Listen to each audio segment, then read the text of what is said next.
Eagles. Eagles.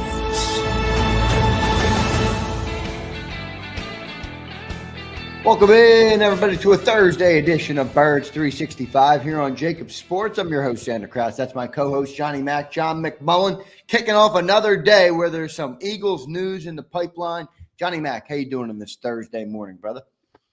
Good.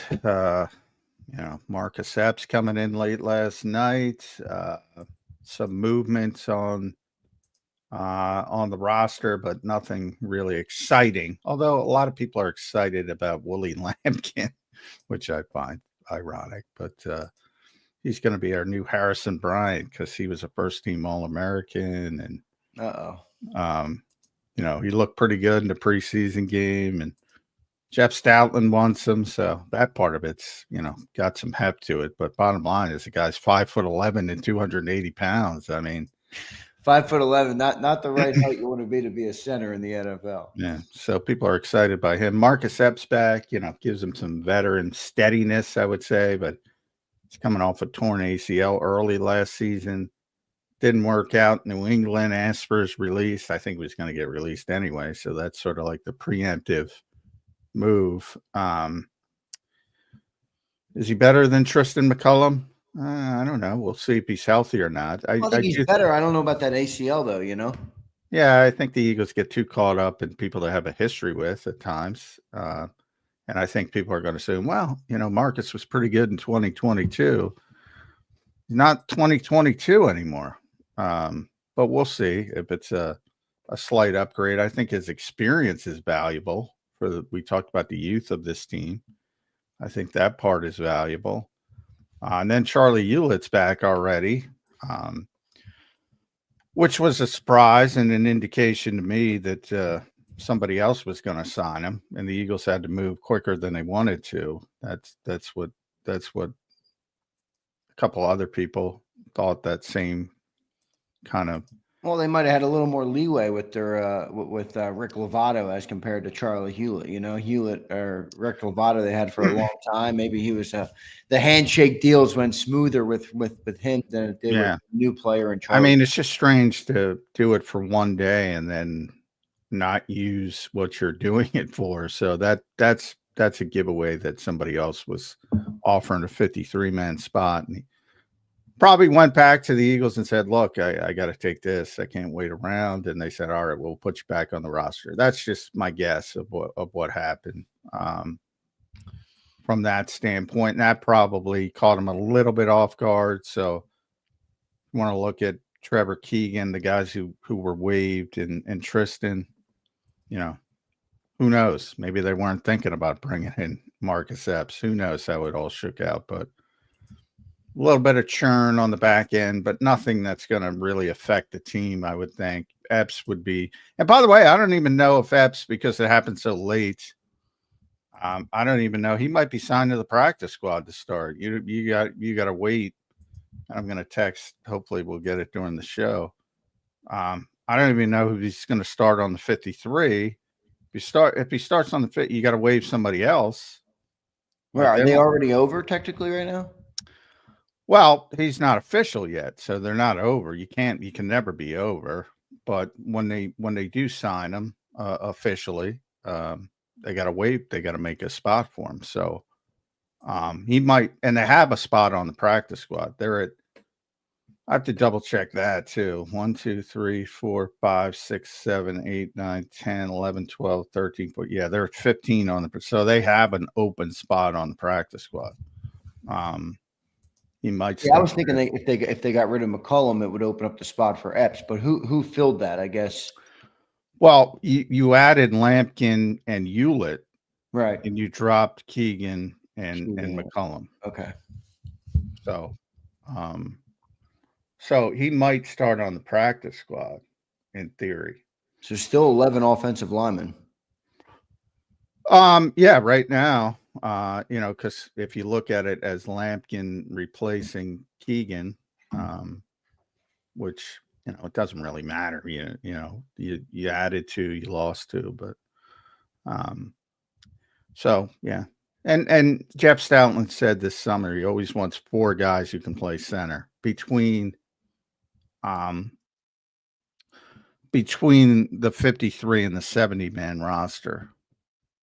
He wants 4 guys who can play center. And now he's got Cam, and he's got Drew Kendall, and he's got Willie Lampkin, and of course Landon can play center. Right. So those are his 4. Which, it's a difficult position. And you could argue Brett Toth as well, but that's part of the problem. They have a very difficult time snapping. Now, Lampkin played everywhere in college. He was more guard than center in college. Well, what's the hype on this guy, John? I see him all over. I'm getting hype messages about Willie Lampkin. I don't fully understand it. What's it rooted in? He was a great college player. He's a first-team All-American. He started at Coastal Carolina, but then played his final season at North Carolina. He's a great athlete, obviously. They should be. Right. If you're 5'11", yeah, exactly. Making it to the NFL. He's an ex-wrestler, which Ed Kratz loves as a wrestler. But the deficiencies are obvious. So I think a lot of people say, well, yeah, we got our own guy. I don't want to pick on him this early, but Harrison Bryant won the Mackey Award. Okay. He was a great college player. That doesn't necessarily translate to the professional level, because you need certain traits when you hit the professional level that, from an athletic standpoint, that you have to reach, or a size standpoint in this case, that you have to reach. So he's a first-team All-American. So I think a lot of people say, well, he's great in college. He's going to be great in the pros. Plus, he played pretty well, evidently, in a preseason game for the Rams. But as I said, he's 5'11". He's actually under 5'11". If you look at his pre-draft stuff, so when they actually do it from, in his case, it was his pro day, I guess. They measured him at 5'10" 3/4, 279. Arm length is 31.5, which is not good. You want to be able to reach and get into defenders' chests. But obviously and not the strongest guy in the world either from an NFL perspective. But he can move. And Stoutland has a history of doing well with undersized centers. I mean, Jason Kelsey was considered undersized. Yeah. What was Kelsey, like 5'11", 6 foot? No, he was taller than that. 6'2"? Not that. I think they listed him at 6'2". He's probably not quite 6'2". But yeah, what's Juergens? Juergens is right around the same as Kelsey? Yeah, he's not. He's undersized too. That's what I was getting to. Yeah. From the standpoint. Now, Kelsey was really undersized when he came in, and especially when Chip got here, because he wanted him undersized. And Kelsey measured at 6'2" 5/8. And early in his career, he was very light. And then he started bulking up and got to near 300. I would say. But earlier he was like 265, 270. But that's what Chip wanted, and that was his whole thing. And obviously he's maybe the greatest movement center ever, as far as getting to the second level. And then Cam's regarded as undersized too nowadays, but he's just over 300 listed. So, back into the roster, developmental guy, just like Cameron Williams. That's how he explained. He's not going to be part of things this year, but people seem to be pretty excited about him. Marcus obviously has a chance to play because of what's going on at safety. I don't know how healthy he is. We'll see. Again, some experience. He's 29, so one of the older players on defense immediately is coming in. Knows how to play, that kind of stuff. Knows how to play in the scheme, although it wasn't big. They played a similar scheme in 2022. Right. He was good that year, man. And again, you're right. It was 22. It's not this year, but he was good that year. Yeah, he was solid. He was sort of, I wouldn't say he was as good as Reed is now, but he was the fundamental solid guy, and CJ was the playmaker. It's the same sort of translation, but I think Reed's better, but same kind of setup. And look, I think the experience will be valuable. Number one, you have to see how healthy he is. Yeah, that's the I did talk to a couple of texts real quickly, people in Boston, because he was with the Patriots in the spring and summer. Not good from their perspective, but is it better than Tristan McCullum? Probably. It might be. It might be. Slight upgrade. Might be negligible. It might be either way, but well, so we're going to wait to find out, right, where Marcus Epps is going. Practice squad, 53-man roster. It's not determined exactly just yet. Yeah, they would have to make a move and have to waive somebody to get him, or release to get him on the 53, and there's an open spot on the practice squad. So a lot of people do that when they sign veterans this time of year. They start them on the practice squad. Now the ultimate plan is to get them on the 53. But there's a possibility that they start them on the practice squad. And I'll text. I don't want to text too early, but they're up. Blow them up, Johnny Mac. Come on, man. Get their phones ringing. All right, here we go. I'm going to welcome and thank everybody for being here this morning, guys. Big news is we're 1 week out, John. Officially 1 week out from the Eagles' home opener, the season opener, the NFL opener, actually at large. The Eagles kicking off the entire season versus the Dallas Cowboys. The banner will drop next Thursday night, and off we go. The kickoff will ensue, and the 2025 NFL season will be underway just 1 week from today. Everybody, I want to welcome and thank everybody for being here this morning. We already got a good crowd in here. I would expect we're going to have a good crowd in here throughout the duration of the season. Don't forget to hit that like button, guys. Don't forget to subscribe to the YouTube channel if you're not already. We cover this team morning, noon, and night. And we appreciate you guys, your viewership, your comments, your likes, your shares, and your subscriptions as well. So thank you very much for being here. With 1 week to go, we are going to recap. John just kind of hit on all the moves, but let's just recap where this roster is. The initial 53, how it's changed from there. Trevor Keegan out. Charlie Hewlett in. Willie Lampkin in. Marcus Epps is in. I think they moved on from their international player as well, right? Lakin Bakalahai?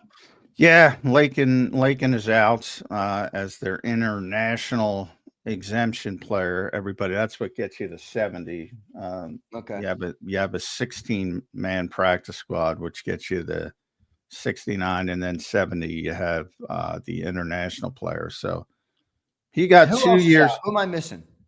You got everybody. Keegan, McCullum. Did you mention McCullum? I didn't say McCullum. So McCullum and Keegan are out. Hewlett and Lampkin are in, and Epps is pending. We don't know. Who do you think they would move on from if Epps is going to the 53? Luke Felix Bualalo is the international player. So I just wanted to get that out there. Yeah, he's also an offensive lineman from Australia. So they keep going down that route. But he's got more history playing football. He played in Southern California and then played in college. So he's more, attuned. But if you're born somewhere else, that's how it works now. You can use that exemption on a particular player. So anyway, as far as who would be next to go, that's a good question, because the two obvious one. Well, I didn't even know if Tristan McCullum was that obvious until the second part of it hit, and they brought in Marcus Epps, because to me that wasn't obvious. Yeah, I didn't have McCullum on my bubble list early. You would think it would have to go to offensive line again because of just how heavy they are there, and my obvious would be Brett Toth to get him.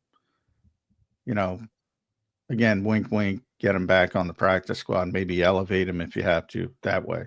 That's why I think Epps might start on the practice squad, and we'll see if it because they have an open spot, they don't have to do anything. And again, you can just use the 3-week period to, and nobody's going to go poach Marcus Epps at this point. So yeah. Question, John. I saw somewhere on X last night, and you know how X is with the cesspool. So, my God, dude, that doesn't even get started. But let me just ask you this. I saw somebody, and again, I don't know, it might be fake news, but somebody in the Rams fan base was tweeting that Howie broke an unspoken rule by signing Willie Lampkin, who was released because of an injury there. Is that true? Is that real? Is that like, is there any merit to that? Or is that just a fake news fan talking? That's a fake news fan. He's got right. no idea he was waived injured. So, well, I think their point was when a team waives injured, it's an unspoken rule that other teams shouldn't sign them. I'm like, what the fuck are you talking about? If you want to keep the player, keep the player. most people don't want to. When you waive injure a player, it's an indication 90% of the time they're going to get through waivers more than 99% of the time. Mm-hmm. That's what this guy's probably all up in a bunch about. Right. 99% of the time he's going to clear waivers because nobody wants an injured guy and wants to wait around for him to get healthy. And they revert to injured reserve, and then the team that they're on eventually works out an injury settlement and they get, waived or released officially from injured reserve. That's typically what happens. Now, I don't know if the Rams wanted to keep him. If they wanted to keep him, it's supposed to be weekly, week-to-week injury, 3 weeks at the most, from what I've heard. Then, they should have Cameron Williams him. Yeah, right.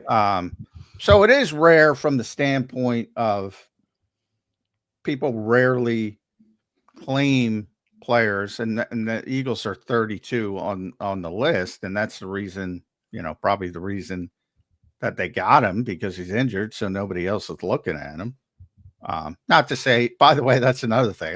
There are 29 people claimed on waivers. 29. No one from the Philadelphia Eagles.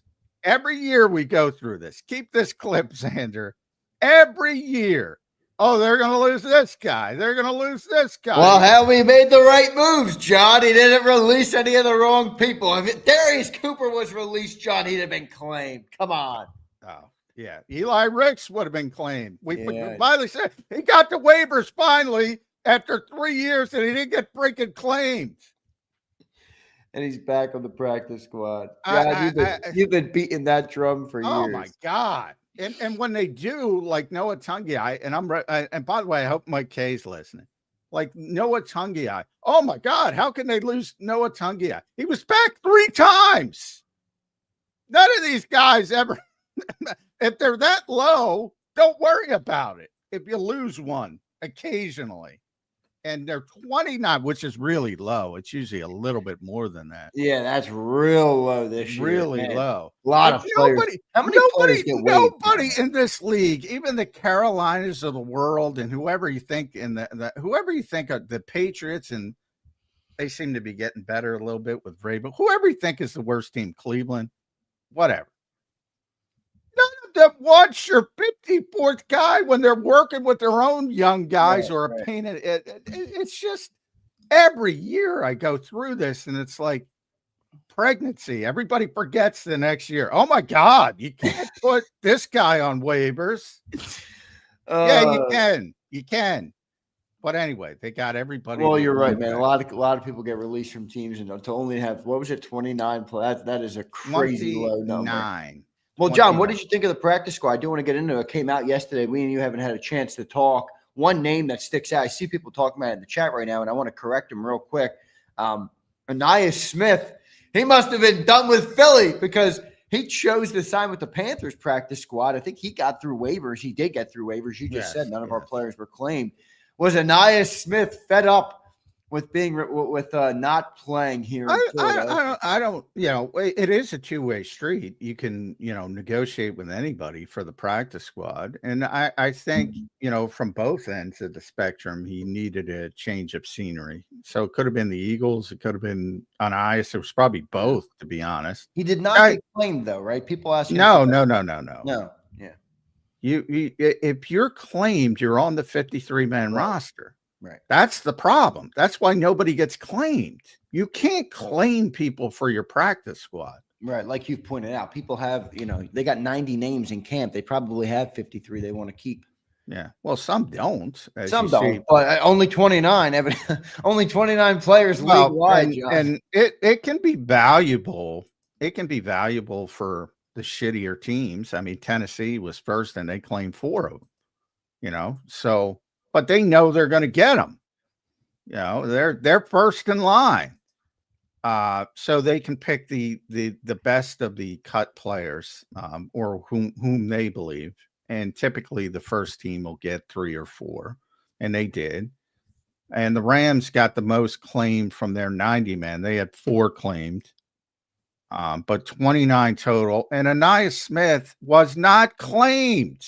My God, how many times I got to explain? No, he wasn't claimed, but SMD says, I thought he'd at least be in the practice squad. We need a punt returner. I thought so too, but he could have said no, or the Eagles could have said no, right? Well, I guess we won't find that out.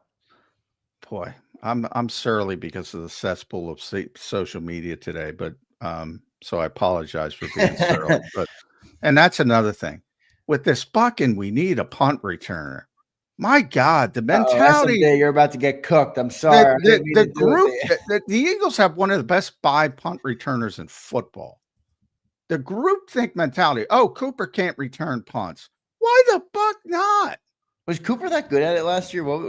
He was tremendous. He was tremendous. I know he could do it, obviously. I know people. And by the way, because Vic doesn't want him, that's real. But again, there's this groupthink mentality of punt returns are more dangerous than regular. Where's the evidence of that? Somebody, I beg anybody, I've asked people in the industry, show me the evidence that is more dangerous than any other play. Please. Nobody can. Deion Sanders is in the damn Hall of Fame. He returned punts for years as the best cover cornerback in football. This is a new school mentality, which is bullshit. But even if Cooper doesn't return punts, and they'll probably let him return punts in high leverage situation, or maybe Devontae Smith. Yeah. Jahan Dotson can do it. And they're all better than Anais Smith. You don't want Anais Smith back there. No, I didn't.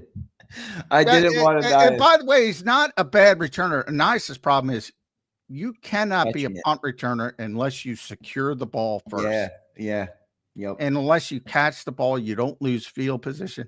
A lot of hidden yardage. Like if you don't get up to catch the ball and it rolls 20 yards, you can't be the punt returner. So number one, you got to be sure. That's what Britain did so well. You got to be sure catching the football, and making sure you get it. And then on top of it, it's nice to have the return ability. But Cooper's phenomenal at it. Jahan Dotson will be better at it than Anais Smith from a ball security standpoint, and he'll be fine. They don't need a punt returner. God.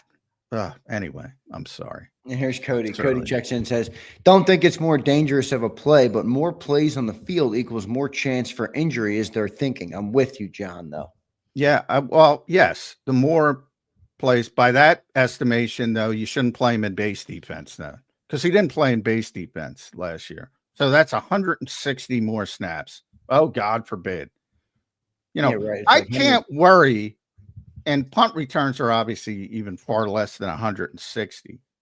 But, if Cooper DeJean does get hurt, and God forbid it happens on a punt return, then people will be shitting all over me. People will be coming for your ass, J-Mac. You better get ready. But if he does get hurt, it's most likely going to be on defense. And no one's going to say, well, he's playing 160 more snaps. Like, you can't legislate injuries, which the Eagles have told me a million times. All right, I accept that. I agree with that wholeheartedly. There's nothing I can do from a positive or negative standpoint, as I always bring up Zach Ertz. If you play this game long enough, you're going to get hurt at some point. And that includes Cooper. I can't control that. He's one of my best players. I want him on the field as much as possible. I want him returning punts. I want him playing wherever he's going to play, whether that's outside cornerback, safety, slot. I want him on the field every single defensive play. I want him on the field because I'm trying to win. I can't legislate injuries. Can't do it. So, to me, it's and the punt return thing is there's so much in this town. For 2 or 3 years, Brian Westbrook returned punts. Deshaun Jackson returned punts. Well, I think let's just boil it down for a second. Leave all the other plays out of it. What's the risk versus reward of Cooper DeJean returning punts? Is it because I'm with you where you can't legislate the injuries, but what are you gaining by putting him back there that you could potentially lose, and does the reward outweigh the risk? Simple. He's one of the best punt returners in football. But what does that get you? Is it 4 chunk plays a year? Is it better field position on one drive per game? Like, what does that get you to put him back there and take that risk versus just having? Well, it gets you more positive plays than the guy you're going to have doing it, basically. So you got to assess if that's worth having that player out there for. Which I'm with you. I don't have a problem with doing it, but I can understand why teams might not want to do. We had Britton Covey for how many years? I mean, he was like the best punt returner in football. People called him. I felt didn't feel like he was the best punt returner in football. I don't think he ever took one to the house. Because that's all people care about. Oh, he didn't take one to the house. They didn't know. Well, he led the league in punt. No, I'm just saying that even having the best punt returner in football, it got you some, but it didn't get you that big of an improvement. It's, for a team that preaches winning outside the margins or winning on the margins, can't say, hey, you got to win on the margins and then put a worse player on the field. Doesn't sound like winning on the margins. Seems like shooting yourself on the foot in the margins. And I don't expect Cooper to return punts. I expect, by the way, Jahan Dotson to return punts, but I'd be pleasantly surprised if he does. And you can't have it both ways, like I said. If you want to say, all right, you're going to do everything possible to win, do everything possible to win. Right. Use your best players at each position. But it's not just the Eagles. This mindset exists across the NFL now, where they've conflated the punt return as being, and they did the same thing from the kick return. I mean, think about what they changed over the years because of the high level. Now, there's at least some data they've done on that because the long space between the players and the high impact collisions supposedly generated more concussions over the years. I don't believe any of their data as far as that, they're just bullshit PR artists. So you can manipulate that any way you want, but they don't even have that injury data for punt returns. And everybody acts like, oh, that's that's so dangerous. Well, playing football is dangerous.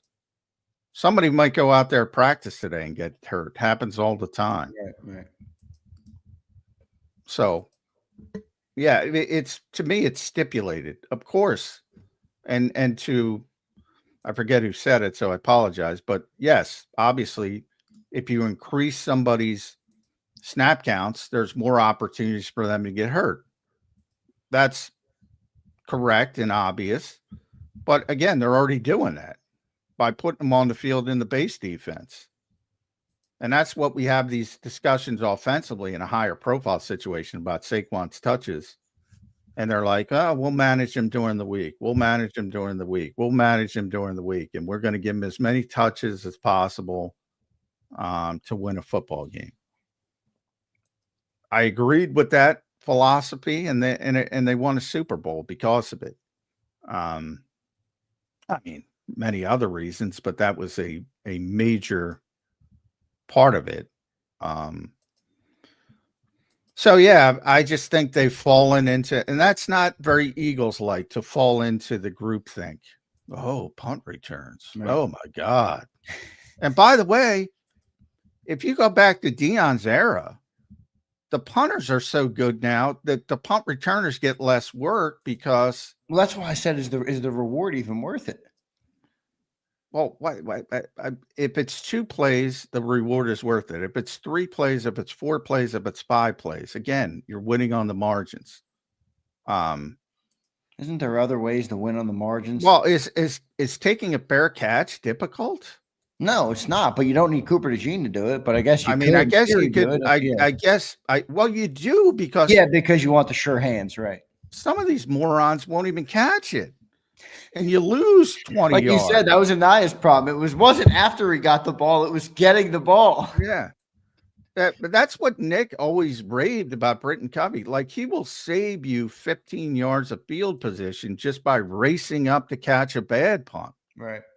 And the punters are so good now. Well, here's SMD. I think this is a good question, Johnny. You're fired up this morning. I love it. He says, if it's no big deal, or SMD says, if it's no big deal, as Johnny Mack is saying, why doesn't Fangio want Cooper to do it? Because he bought into the bullshit. I just said everybody. Nick Fangio getting called out for the bullshit. Everybody. Every team. The Eagles aren't by themselves. You hear this everywhere. Oh, punt. That's what I'm saying. Oh, punts. I said, give me the data. Point it out to me. But everybody's got this mentality of it's so dangerous. I can't risk a good player doing it, even though good players have done it for decades, including in this town. Really good players, some of the best players in Eagles history, in Brian Westbrook and Deshaun Jackson. It is freaking bizarre. Remember the miracle of the Meadowlands? Yeah, absolutely. Obviously. Now they would do at Deshaun, as he got better as a receiver, they would do the same thing. It was more high leverage situations, and that's fine. Deshaun gave you a massive upside. I don't know if Cooper gives you that type of upside. Well, that's why I brought up risk versus reward. I mean, I think Cooper's good at it. All right. Well, because people get enamored with the flash, and obviously Deshaun's the fastest guy in the league. Well, he also he also clearly had an ability to he had a tremendous ability, yeah. But the point is he could outrun everybody, so he's splashier. I get it. So put it more towards Westbrook, who did a lot for this team as a punt returner. Yeah, I don't get it. I don't get it. Man, when everybody thinks one way, that's when you should be opening your mind and going, "What's wrong here?" Right. It's like all of a sudden, it's like I'm not against you as hard as some probably are. I think I'm mad on it. I mean, if you want to put him back there, fine. I'm not going to complain about it at all. That's fine too. If you're mad on it, that's fine too. I'm not saying that. But here's where then then don't complain about punt returner if you're mad on it. Don't fucking worry about it. You don't need Aniah Smith to be a punt returner. Well, I think where you're right is if the downside, if it becomes an issue, and that's where you do have to worry about it. If you're not going to worry about the upside, fine. We can't afford fumbles back there, John. Andy Reid. Well, that's exactly why you don't want Anias back there. Right. Andy Reid ignored it that first game in Green Bay a number of years ago. And he had Greg Lewis back there who never did it before. And poor Greg looks like a, good dude, but could not return punts. Yeah, I mean, that's one where I'm like, that's like COVID. I don't want to bring up, that's like, y'all get in a line and say, oh, you got to do this. You got to do this. That's when you should start. That's when you should start thinking for yourself. And there's no freaking evidence. And great players have been doing it for years. And all of a sudden, the NFL woke up one day, like baseball. You can't throw 90 pitches. Oh, you're at 90 pitches, you're out. And they woke up one day and they all said, it's too dangerous for a big-time player to do it. There's no evidence of that, but hey, if you want to believe it, believe it. Then you lose Zach Wheeler to a blood clot, as you point out. Can't legislate injuries. John, good stuff. I do want to wrap up on just the practice squad. We went off on a tangent there, which is fine. It was a good one. It was a good one. But practice squad, your thoughts on the players who were brought back to the practice squad? APR, John made it through. Eli Ricks is back. Anaya Smith is the one name who's not back. He went to Carolina to be on their practice squad. Your thoughts on the players that the Eagles brought back? Well, number one, everybody made it through. So everybody, yep. Everybody made it through waivers, so they could have brought back anybody they wanted. And there were a couple surprises. I thought Lance Dixon would be back at linebacker.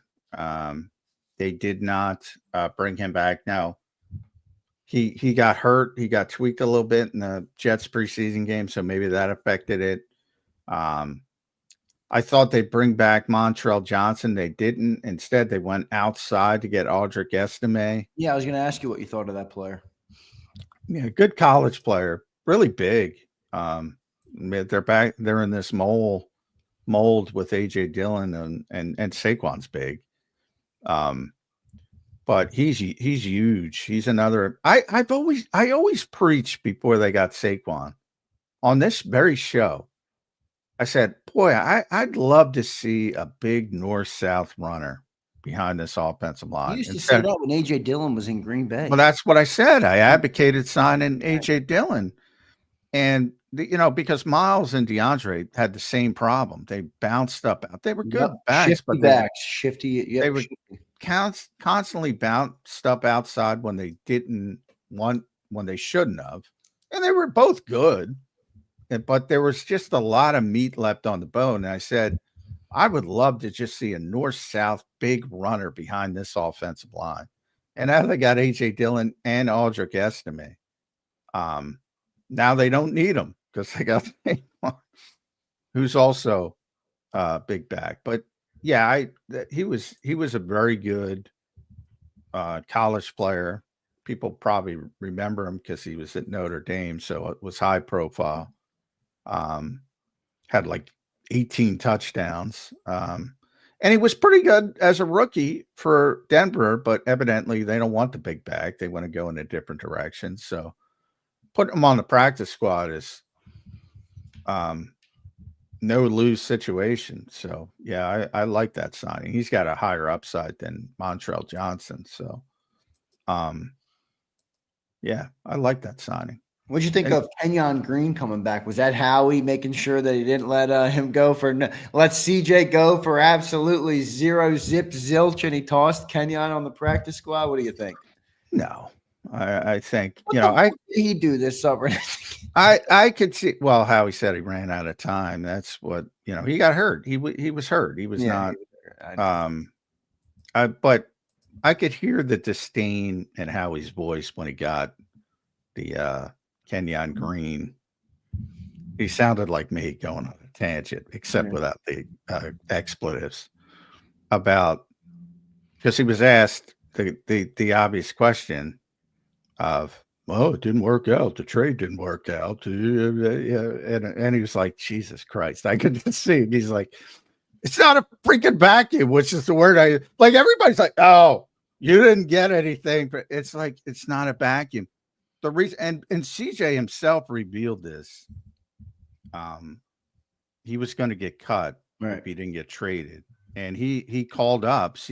Howie called up CJ, and to tell him he was going to get cut tomorrow, but be prepared. They didn't have money to sign their Temu guys, so what he said is, we haven't signed. If you notice, and this is CJ's paraphrasing, if you notice, we haven't signed anybody early in free agent. And CJ was like, well, what does that have to do with me? It's like, well, we need some space and we're going to release you if we can't trade you. And they had traded. It wasn't about Kenyon Green. It was about, hey, he's a pain in the ass. 2, they needed a little bit of money. 3, they wanted to, reset the organizational as a whole for what's coming. 4 was Kenyon Green. Yeah, we'll take him as reclamation. Yeah. Now, to get him on the practice squad, give him a little bit more time, see if something clicks with Stoutland. Doesn't hurt. They were able to get Holland Pierce, which I think was more important to them. And they were able to keep, obviously, Cam Williams. Well, they kept him on the 53. And Miles Hinton starts on injured reserve. So they were able to keep the 3 guys they wanted to keep. And you get Kenyon Green on top of it. It's on the practice squad. Not that big of a deal. Any other names pop? We got Patrick Johnson back. EJ Jenkins was back. Kyle McCord got called back. And then obviously APR is good. Eli Ricks is good. I will say, I now believe, because I thought, like, if Tanner didn't hurt his thumb, and Tanner's not going to play week 1. He was out there with a splint on his thumb yesterday. He was doing reps, but he wasn't doing reps with footballs. So he was just doing sort of the movement, right, sort of stuff. Sam Howell was already taking that's kind of a sneaky injury, John. That thumb. I mean, it's his throwing hand. It's your thumb. I mean, that's yeah. Well, he did, as I was told, he did start on the 53. He wasn't going to start on injured reserve, so that's part of it. So that's an indication they think he'll be back within the 4-week period. So it might be 2 games, it might be even 3 games, but he should be back by the 4th game, worst case scenario. Not that they've gotten everything right in those situations in the past, but that's their thinking. And Sam was obviously taking the second team reps. But I mean, and some of it you never know. But we got to talk to Sam yesterday. They've been trying to get Sam Howell for years. Evidently, Howie really liked him coming out when he's a 5th round pick. So you always take that grain of salt, because they used to say that about Russell Wilson. Oh, we love Russell. Well, if you loved him so much, why didn't you take him earlier? And then you wouldn't have had to worry about somebody jumping you. Same thing with Sam, but Howie always tells the story. He's only been to 1 Thursday night game in a decade, and college game. And he went to see Pitt in North Carolina, and he ultimately ended up trading for Kenny Pickett first and now Sam Howell. And he liked them both coming out. So, yeah, they just like the player. I thought it was more of a little panic that they knew Tanner's not going to be there week 1, and they know Kyle McCord's not ready, and they're being overly panicky about, Kyle McCord being a play away. I would say, if you look at Super Bowl 52, Nate Sudfeld was a play away. You can't live like that. Right. I get it. But if you have the opportunity to make it better, right? Well, and he does really like the player, which surprised me, to be honest. Well, I mean, I said this yesterday, John, and I do not fault Eagles for this at all. I know they hate that they put out that they are a quarterback factory, and they don't like that word, and they used it and brought him on. Howie used it. Howie's the one he used. Right, I know, and I think he mentioned that he regretted that or whatever he said about it. But I think they actually subscribe to that philosophy and in a positive way. I mean, they believe that the quarterback is a valuable position, and they want to keep, even if it's 3 or 4, they want to keep the best possible quarterbacks all throughout their roster. I don't have any problem with that. So if they think Howell was better than McCord, which I think they're right about, and they could get him, I got no problem with it. Well, yeah, they do. And it makes me, because it's very unlike the Eagles to do panicky stuff. So maybe it makes some sense. But at the moment, part of it is just, like I said, Kevin O'Connell's the guy when it comes to working with quarterbacks in this league right now. And if he looks at a guy and says after 4 months, I'd rather have Carson Wentz, that concerns me as far as what was going on there. But again, he's a backup quarterback. Ultimately, he's going to be the 3rd string quarterback. And as a 3rd string quarterback, he's really good. Yeah, I agree. I agree. Backup, probably middle of the road. but it's only going to be short term. And then if this is a very small avenue, but if Jalen Hurts misses 2 games, say for concussion like last year, and Tanner goes in and lights up people, then you can start talking about somebody overpaying and saying, "Oh, we'll give you a first-round pick for that guy," Right. And then you're in a better position to trade him if you have a competent backup. And Sam would have been in the building. You still have to re-sign him, but all that kind of stuff. You're ahead of the game. We'll see. Good stuff there, Johnny Mac. Practice squad got initial practice squad got finalized yesterday. Obviously, still some moves coming in as we talked about in this opening segment. When we come back from our commercial break, we'll talk about yesterday's practice. John didn't see too much, but he was down there. We'll get some of those takeaways as well. And then in hour number 2, we're going to talk to Caden Steele. So looking forward to talking to Caden in hour number 2. Let's get to the super chats here on Birds 365 this morning. Sig Lord says, huzzah, Howie found another turd in the litter box. I don't know who you're talking about. I think he's talking about it. Marcus Epps would be my guess. He sent this at 8:10 a.m. Yeah. I mean, it could be any of them. Yeah, there you go. So, yeah, I don't know who he's talking about. But here's Brian. Brian says, now that Anis Smith is gone for good, is it fair to say that we didn't appreciate a good a-hole until it's gone? I'm just kidding. He sucked. Good riddance. Yeah. They're using that against me because remember when you said I can be an asshole, and I was like, I appreciate a good asshole, and then everybody took that phrase. I didn't even know. Ultraman checks in. What's up, Ultraman? Hi, John. We gotta up the maturity level. I'll say that. We are a little immature. That's all right. Sometimes football talk is supposed to be fun, Johnny Mac. Sometimes you gotta have a little fun. Yeah, come on. You gotta up the maturity level. All right. Hi, John and Zander. Just checking in and saying hi. Can't wait for Dallas. Go Birds. Appreciate you, dude. Thanks for checking in. Abe says, J-Mac, trying to say if you're scared, get a dog. Well, yeah, that's Howard's. I don't want to steal Howard's line. So, but yeah, it resonates. Yeah. I mean, I don't get the mentality of I gotta be careful. It is scared. Yeah, get a dog. You're right. Well, here we go. You're getting pushback. Here's Zeal, my boy, Real Zeal. What up, Zeal? $10 super chat. Thank you, brother. He says Brian Westbrook did not return punts when he was the feature back. Reno Mahe did. They would only put him back there in late game situations when they were behind. Yeah, I pointed out it changed to high leverage situations. Yes, Again, you only listen to what you want to hear. I pointed out, I was just emphasizing that good players have returned punts. In the case of one of the greatest players of all time who did it for a long period of time, not every year, but for a long period of time, Deion Sanders, and he was fine. He also played baseball, though. So, I don't get the scared mentality. Yeah. I don't get it. I don't believe in it. I'm not a big superstition guy. I don't believe in curses. I don't believe in any of that bullshit. If you have a good player, use the good player. I know he's getting hurt eventually. I know that. I just said the injury rate is 100%.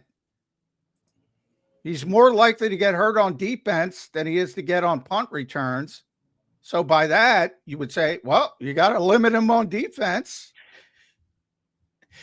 I haven't used the phrase rare form in a little bit. I think John's in rare form today. Well, partially because of the freaking cesspool that is social media, because I tweeted out a picture of AJ and Devontae. I saw that. And I said, rest easy. And some people thought I was announcing they were dead live. Well, do you admit they live practice? When you say that was probably not the greatest use of that? I don't know. I've heard that. I've heard that people say that often when people die. Rest. I'm not saying your intent, and I didn't take it that way. I'm just saying, social media. You should know that people take it always to the extreme. Look, again, sometimes I forget that social media is a cesspool of uneducated morons. You could Google rest easy. It will tell you. Rest easy means to stop worrying about something, to feel relieved or to be at peace. That's a direct quote. I can't help that you're a moron. I'm not talking to you, but people who answered that. You could call me a moron. That's And by the way, if you're not intelligent enough to figure out that I'm tweeting live pictures from practice, again, you need help going to the store. You need help driving your car. You got to worry about that kind of stuff than being on social media trolling people. Look, if you're uneducated, don't fucking advertise it. 95% of the people understood what I was saying. 95% of the people that listen to the show, I'm the one who told you, oh, is there concern about AJ? How many times I say that, Zander? There's no fucking concern. Well, John, I don't know. Minutes ago, say we got to be more mature, and then start dropping haymakers all over the show. John, come on, John. Well, again, I get haymakers on trolls, and by the way, I hope they're trolls. I really hope they're trolls, because the worst of that scenario is you're really that dumb to think that. That's worse than being a troll. Being a troll is just, that's. Yeah, no, I hear what you're saying. It's worse than it's better than being stupid. Amwan checks in. What's up, Amwan? He says, "What's this unwritten rule crap about NFL mad at Howie for claiming an injured player and saying he's not supposed to do it? Sound like BS to me." I'm with you, Amwan. Yeah, that's not an unwritten rule. That's just a fan who fell in love with Willie Lampkin, upset that they lost Willie Lampkin. Which, by the way, shouldn't be upset. It's not that big of a deal. But no. Anyway. Here's Prince checks in. J-Mac, how about no? We are immature as fuck. Well, if you want to live your life being immature as fuck, go do it. Just go do it somewhere else. Here's Sig Lord says Jordan Mailata, punt returner, would go hard. It's gonna be one of those days. This is spicy J-Mac is the best. I love it. This is one of the reasons I hate social media so much. And this is the reason. I mean, it's like you got to put out a dissertation. You're trying to put something out of practice right away in 10 seconds. You got to put out a dissertation to give all these morons every kind of context. I'm already fucking pissed off that I have to explain to people that there's nothing wrong with AJ Brown for week 1. How many times did I say it on the show? Well, I don't know. He did this, he did that. Well, the point is you don't know. The point is I do know. So, like I said, if you don't have to believe it, which is fine. I always say, trust who you want to trust. And it could be there's certain guys you should trust. I always say McLean. I always say Berman. I always say Zangaro. Go listen to them. They're telling you the same thing.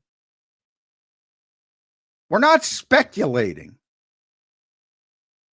So you have to understand this is like a month of this, of what's wrong with AJ. And then you have these other morons who aren't there saying, well, he might start on the PUP list. To be fair, John, I'm not trying to push back. I hear what you're saying. But to be fair, when they first traded for John Mechie, you came on and said, hey, I'm now thinking about AJ a little more. Now, clearly, you've been given information that AJ's okay. But you have the same thought process. Not everybody's privy to the information that you're privy to. Yeah, well, they are. If they listen to the show, that's the point. Yeah, I got you. Everything's a constant evolution. Look, it was evident. And more than to do with John Mechie, it had to do with they were ramping him up for the Cleveland practices and then scaled back. And that's when I said, oh, well, maybe it's a little bit more serious than I thought. Now, at no point did I think week 1 was a problem. And then I was quickly told, no, it's not an issue. We're just being very cautious. But yeah. So I've been dealing with that for 4. And then you have other people, which is not their fault. I get it. I get not everybody can be media savvy as far as not understanding that somebody, and I forget who said it, but somebody said, well, AJ might start on the PUP list, media person. I forget who it was. But I mean, they're not there, and I get people don't get the difference, but it does get frustrating. If you listen to the show even remotely, you would have known there was no concern or DeMonte for week 1. Where with Tanner McKee, I told you there's a concern. Yeah. Landon, and by the way, Landon Dickerson, I should mention. Yeah, I was going to talk about that after the break. From practice yesterday. First team reps into it, so he's on track. Yeah, we'll talk about that a little bit after the break. I want to save the practice conversation before we get Caden Steele up here. Dirty D says, rest easy is knowing they will both be on the field together. A quarter of the country are morons. I think a quarter might be. Thank you. Thank you. Dirty Day. It was Dirty Day. Thanks, Dirty Day. Dirty Dave. Abe says, J-Mac is like a honey badger, relentless. A quarter of the people are really morons. Like, I mean, I can't be responsible for you. All right. I shouldn't even have brought it up. But yeah. It's all right. John, like, you can vent here on Birds 365. A quarter of the people are morons. Very good description. Is that high or low? That might be low, right? I thought it was high. Now I maybe think it's a little bit low. All right, here we go. Ultraman says, glad I checked in. Go get him, John. Ultraman, thank you, brother, for being here. Bird Gang says, those late night Eagles notifications got J-Mac with the short fuse. I love it. Yeah, well, it wasn't that, but I mean, yeah, the Epps stuff, it's annoying when something happens late at night. But I ripped a live last night, John. I'm like, I'll go live for Marcus Epsy coming back here. I love Epsy. I love him, by the way. Good dude. Yeah, he was. I remember when you mentioned that when he was leaving, that you thought he was a good dude. Yeah. So I'm happy he's back from that standpoint. I don't think it's a earth-shattering move, but I think he'll help just from the experience standpoint. I think the defense is a little bit too young. So adding somebody who's done it for a long time now and it's been through it at a high level, starting safety on the Super Bowl 57 team, had a very good season. It's what got him a pretty good free agent deal in Las Vegas. And he started out there his first year, and he was starting again until he got hurt last year, but he got hurt early in the season. He was never, his game was more based on savviness than athleticism, I would say, even earlier in his career. So we'll see how it works out. Good stuff there, Johnny Mac. Let's get to our commercial break. Prince is trolling you one last time. Will AJ be available for week 1, J-Mac? In all seriousness, he will be available for week 1, right? Yeah. As you were told a month ago, probably. All right, Prince. Good stuff. Appreciate everybody for being here. Hit that like button, guys. We got to get to a commercial break. A rare form J-Mac morning on a Thursday. We love it here on Birds 365. Let's get to a quick commercial break. Hit that like button. Drop your comments down below. Subscribe to the channel if you're not already. We'll be right back in 3 minutes, everybody.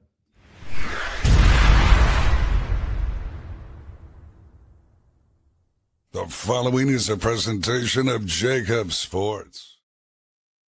If you're a small business owner or you work for a company that loves the birds, you need to react fast before we've used up our entire ticket allocation. And here's why. In celebration of JAKIB Media's new partnership with Savvy Seats, JAKIB Media will give you a pair of VIP tickets for any game on the 2025 schedule, home or away. And we'll give your company or your boss a 20-week media sponsorship package across the #1 digital network for Eagles coverage, JAKIB Sports. And that includes all of our game day coverage. Cost for your business or company? About $50 a week. Let's recap everything. 20-week sponsorship package on JAKIB Sports, including commercial spots, live reads, and liners. Inclusion in all of our game day coverage, including the soon-to-be-announced Green Zone, and a pair of tickets to the home opener or any game on the 2025 regular season schedule. Remember, that's home or away. If you're in Kansas City and you want to go to the game against the Chiefs, No problem. If you live in Florida and you want to go to the game in Tampa Bay at the end of September, no problem. Text Krause at 267-261-3428. That's 267-261-3428. And remember, do it quickly before this incredible gift is gone. JAKIB Sports and Savvy Seats put you right in the action with VIP seating, as we are proud to announce our partnership for the 2025 season with Savvy Seats. Text Krause right now at 267-261-3428. That's 267-261-3428. And pick your game today. If you own a company and you're not producing a podcast, you're missing out. The public consumes messaging when they're ready. Join the professional podcast network of companies and let JAKIB Media Partners put you in the podcast arena. Come to our professional studio, or we'll come to your place of business and professionally produce your company podcast. Call JAKIB Media right now at 267-261-3428. 267-261-3428. EAGLES. Eagles.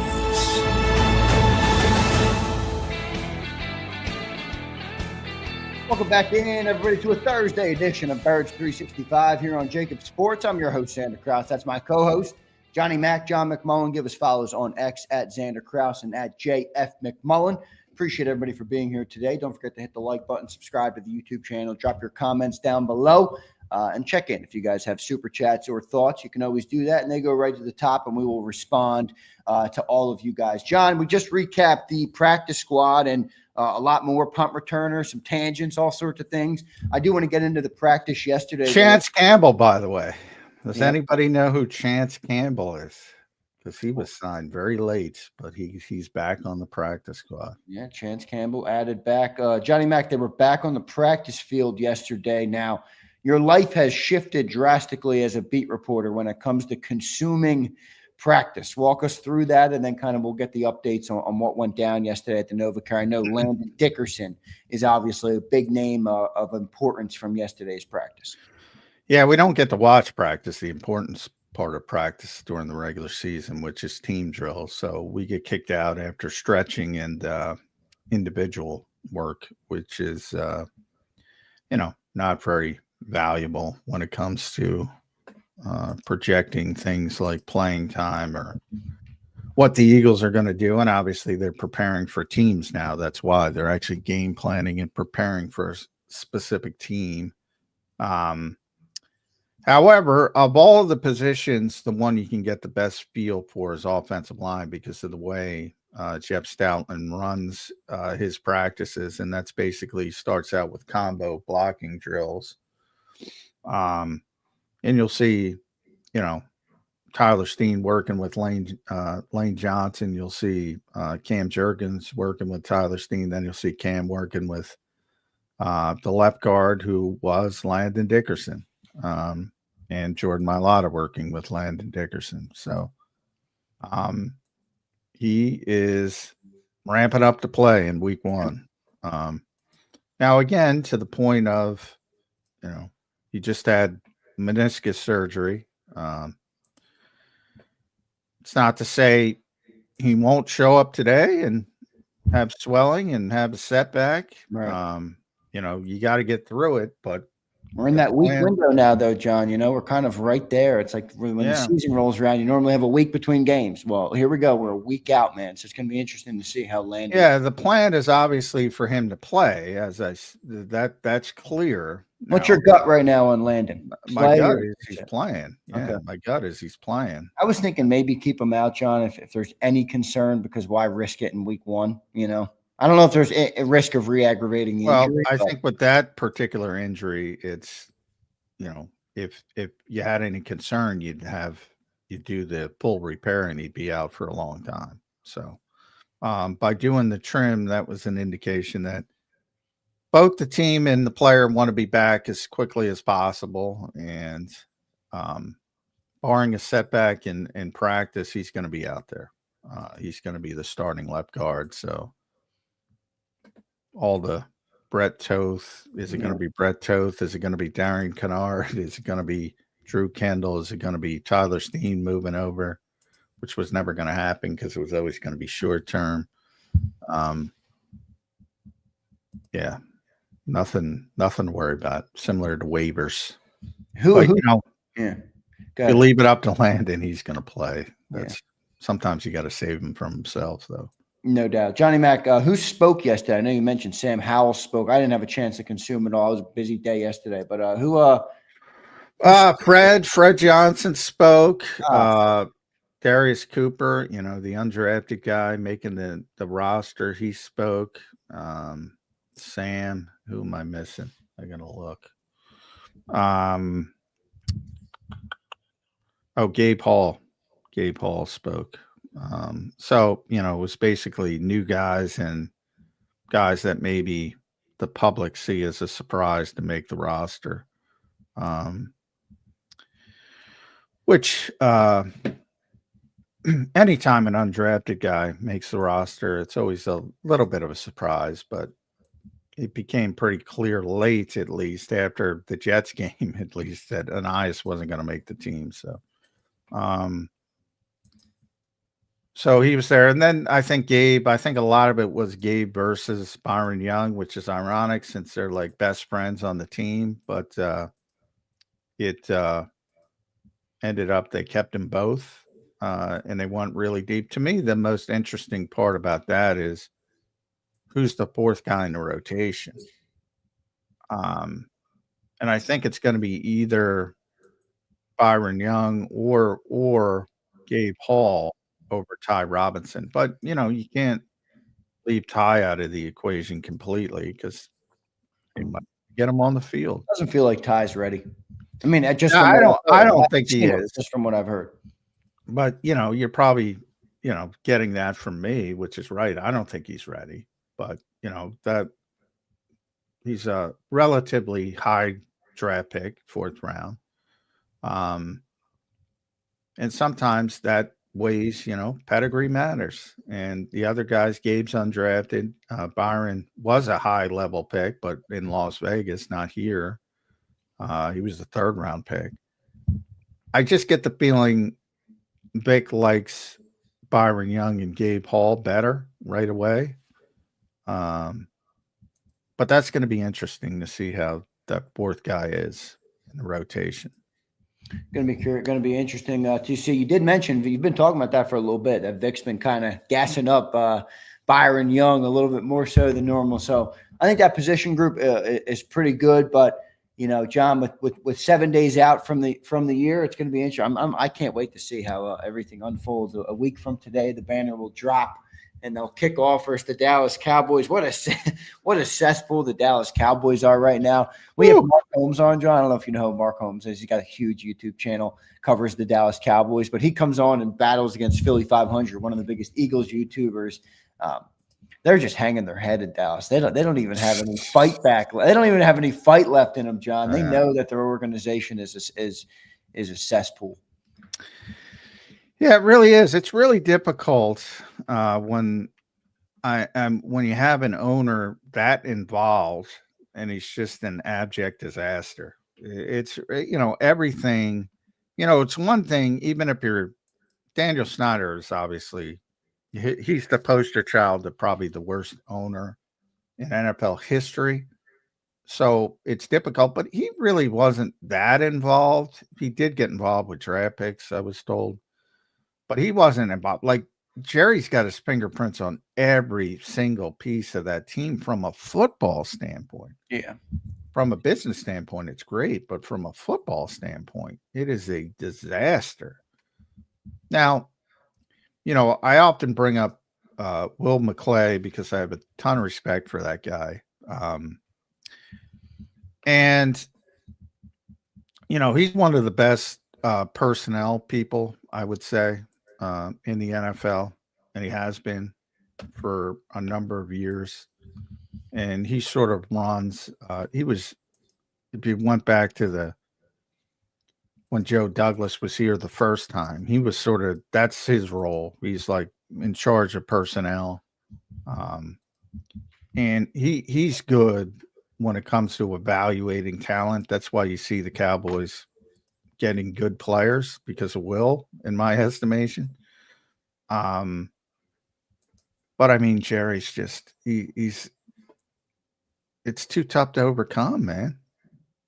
It's just too tough to overcome. You see what's going on with his best player because he wants headlines, and everybody's in the assumption of, well, he's eventually going to sign him and make him the highest paid defensive player in the history of football, which he will if Micah lets him.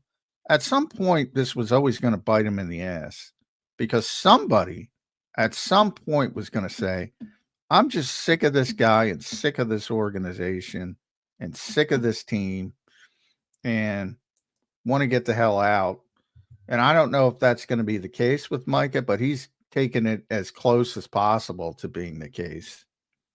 And he just seems to not want any part of the nonsense anymore.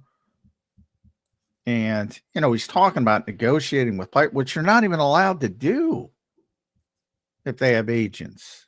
If they want to represent themselves, they can do that. They have that right. But if you have an agent, you're not even allowed to negotiate with players. And he's on podcasts and saying, I worked out a deal with Micah. And then the guy's I hate that. From a football perspective, the guy's a disaster. Yeah. Obviously, he's a very smart person. You don't get to the life and business that he has without being savvy from that perspective. But he's so hyper-focused on keeping the Dallas Cowboys marketing machine, America's team, number one, Netflix TV shows, things like that. And the Eagles are concerned about winning. That's the difference. And that's a huge advantage for the Philadelphia Eagles. No doubt about it, especially from a football perspective. But at the end of the day, John, we are talking about 32 billionaires that have a business asset. And I can't really fault Jerry for only caring about the valuation. That's not uncommon in business practice, especially at that level. But certainly is good for the football product he's putting on the field because that doesn't matter. I think he was quiet, started making good moves, and then he's like, well, not good moves, but started assembling his team and is like, we got to stir this thing up again. Yeah, I mean, there's some positives on the football side. I don't know what Brian Schottenheimer's going to be. You have to wait and see. I thought that was a strange hire, but you have to wait and see. I do think Matt Eberflus will be good for their defense, at least from the standpoint of getting them to a competency level. But if they don't have Micah, I don't even know how they get there. And it's looking, I don't know. And he hasn't done anything.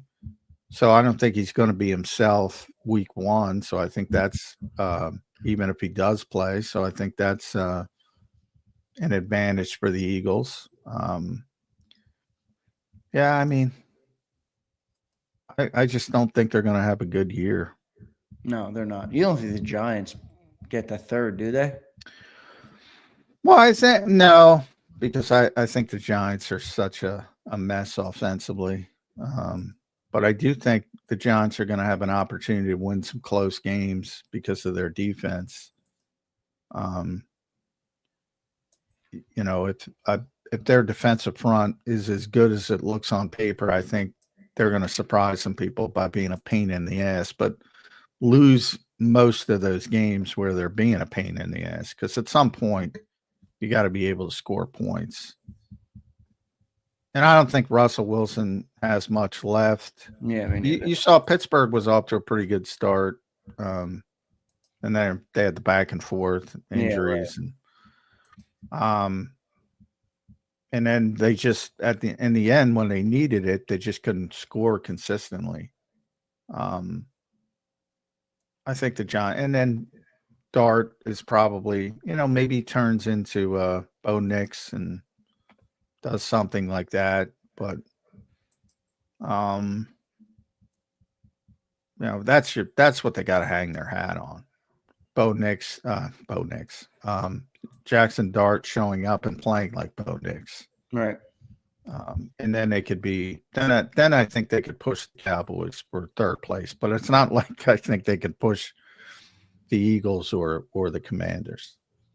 Good stuff there, Johnny Mac. John, we're going to get to Caden Steele coming up in a little bit, a week out from the game. I think we're ready for this. We've been talking about it all summer, John, preparing everything. Went through training camp, went through the preseason, and how here we are now on the brink of getting there to week one for the Philadelphia Eagles. I'm curious. You think Michael Parsons plays? I don't know. I got to check with my buddy John Machota. I haven't been paying attention, but yeah, we should try and get John on next week. He's pretty good. Yeah, he is. So I haven't checked into it, but I'll try to check into it. But even if he does, I'm like, is he going to be ready to be himself? I find that hard to believe. Now he's getting, because they're doing, he's holding in, as they call it now, what Terry McLaurin was doing in Washington. Trey Hendrickson was doing in Cincinnati, the hold in where you show up, but you don't practice. And now there's this back and forth with a back tightness. If you want to say there's something wrong, because everybody's got back tightness at some point. You say, my back's feeling. So, the Cowboys are going to evidently say that he's ready to go and start pushing things from that perspective. And I guess he's trying to get a second opinion on back tight. It's ugly. It's ugly. It is. It's real ugly over there. No doubt about it. John, good stuff there as we get good stuff. We'll see if he ends up playing. I mean, I think they're going to keep milking it. I wonder if Jerry's supposed to be the Eagles' night that night with the banner. I wonder if he's trying to take away a little bit of that. The headlines will be all day on every national. A lot of Green Bay hype too with Micah Parsons. They think they're getting Micah Parsons. That would shake things up. That would put Green Bay at the top of my list of. I don't trust Jordan Love, John. I don't trust him either, but I think he'll be better. I think he'll get better than last year. I thought he had a poor season, but that would change the trajectory of the NFC because they're a good organization. You think about when they got Reggie way back, that became a problem because they generally do things the right way. Yeah. Good stuff there, Johnny Mac. Great show so far today. Appreciate everybody being here, guys. Hit that like button. We got a great crowd in here, as always, about almost 1,200 watching across all of our platforms. So we appreciate that. Hit that like button. Subscribe to the YouTube channel. All right. Drop your comments down below. All super chats go to the top. Couple super chats, then we'll get to Caden Steele. Luis checks in. He says, Jeff Hardy was a better wrestler than John Cena. Is he just trying to stir you up, or I don't know. I don't know if that's true or not. No, well, it depends on everything's about definitions in life. He's a better worker than John Cena, which is the wrestling term for in-ring work rates. As a whole of what a pro wrestler is supposed to be, which is promos and work rate and charisma and drawing people, not even close. John Cena laps him by a million miles. Yeah. But plus he's not a drug addict, so that helps as well. Twiz says, what 4 players you think will protect on the practice squad? That doesn't exist anymore. That was a COVID era rule. That doesn't exist. So you can't protect anybody now, or no? Can't protect anybody. There you go. That was only COVID era. That was not a rule before COVID. It's not a rule after COVID. Doesn't exist. Got it. Good stuff. Let's go to our main man, Caden Steele, set to join us here on Birds 365. Let's bring him up right now. Caden, welcome to the show, man. How you doing on a Thursday edition of Birds 365? Preseason's done. Training camp is done, and we're 1 week out from the regular season, my friend. Doing well. If you hear some trees getting cut in the background, I didn't know that was happening. So that's all right. Always in there. Yeah, I constantly have stuff going on. Hopefully. So, yeah, other than that, doing well, though. It's Marcus Epps Day. I woke up. Marcus Epps. Yeah. I tried to get the Eagle. I got nothing yet. Is he going to be on the 53 to start or the practice squad? I'm thinking practice squad, Caden. I'm feeling practice squad. They have an open spot on the practice squad. Yeah, They don't have an open spot on the roster. No, it looks like he's the Tristan McCullum replacement. Yeah. Eventually, which, it's interesting because Vic likes Tristan McCullum. Yeah, he did. So I guess he didn't get his way. You think Howie's pushing back on Vic? Yeah, maybe a little bit. Is there a little tug of war happening behind the scenes by those two guys who both want to get their way? I don't know. They seem to not always see eye to eye on things. I agree. I think Vic has showed you that in multiple instances in his press conferences. Well, I don't think it's a tug of war if one person has the entire rope. That's true. That's true. Yeah. So I've said that pretty consistently. Vic will do this. Vic, look, the Eagles have tremendous respect for Vic, and they probably put too much on his plate as far as Vic will figure it out. But when it comes to personnel moves, Howie does what he wants. Now he's smart enough, Caden, to not completely go in a different direction than the coaching staff, because that's not going to work out for you as a general manager. But if it's Jalen Reagor was the demarcation line, believe it or not, if he doesn't believe he's going to go, because he got so much shit for that pick, he's going to go with what he believes. And that includes Vic Fangio. So I don't think it's a tightrope, but you're right about Vic. He's passive aggressive, man. I love when he talks about practice. They don't practice enough. And he does like Tristan McCullum, but boy, he didn't have a good preseason, especially tackling. So I'm like, I don't know if Marcus is healthy, but I think he's a better player if he is healthy than Tristan McCullum. It's good insurance, right? I mean, ultimately, we don't know what Sidney Brown and Drew Makuba are going to be. I have confidence in Drew Makuba, but he's been injured for most of camp. Will he get off to a slow start? I think it's possible. Sidney Brown, I have mixed feelings on as a player. I don't think I really just think he's more likely a third safety. He's really good on special teams. I don't see him as a starter. So it gives you someone that can, be there in case it all goes, to crap. You have a guy that you can trust that has been in part of the Fangio tree. At least he played with Gannon before, so he understands the system. I don't think it's a bad move, especially if it's just a practice squad addition. So. Yeah. What do you think, Caden? They're the initial 53, man. They've made a couple moves since the initial 53. The practice squad kind of came into play yesterday. You just talked about Marcus Epps a little bit, but what do you think of where they stand right now at the end of all training camp and all the preseason and kind of getting the roster down closer to who they're going to go to war with in the games? What do you think of it as it stands today? Yeah, I was talking about this with John. I'm still surprised they haven't made a move at edge rusher. I wouldn't feel good about it. I think we all are. maybe it's coming at some point. Maybe it's going to be the last second. But, if they go into the year with this edge rush group, and obviously they can make a move before the deadline. But if this group stand pat, I'd be concerned how they're getting after the quarterback in December consistently from the edge. I don't have a ton of confidence in Ezekiel Ojulari. He made a few plays at the end of camp, but his entire training camp was pretty much a no-show until – he did some good things against the Browns in that preseason game. He had a decent joint practice, but other than that, maybe he's a guy who turns it on when the games, happen. He's not a good practice player. Maybe that's what it is, but yeah, that's your hope. That's got to be your hope, right? Yeah, he's a game time player. It's just the back end. Uche had a decent camp, but you're betting on a guy that hasn't been productive in 2 years, and then Ogbo. I don't know what he'll be. He's flashed in the NFL, but he's never been a consistently good player. So, you're banking on three guys as rejuvenation type projects to all potentially hit. And if one of them hits or two of them hits, you're good, but I'm not sure if one of them's going to hit. So you're ready to trade a number 1 overall pick for Trayvon Walker, correct? I don't know. I don't think you have to.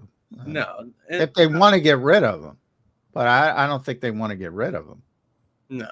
I always say it's a two-way street, Cade. Nobody thinks about the other team. Well, I've thought about the other team. I could see why Jacksonville would want to move. They picked up a 5th-year option. They didn't pay the guy, so which would insinuate they maybe are riding the fence. This regime did not draft him. He's one of few players that could get back a first-round pick. I think it's an interesting proposition for them too, because they're not ready to win right now. And he hasn't helped them win, and they're already paying one edge rusher $30 million. Are they really going to pay him?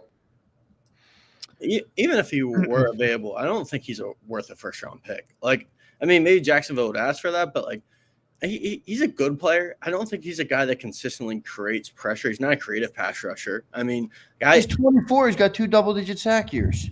Yeah, I know, but like, I just think his sacks are a little inflated. Like, I think he's a good player.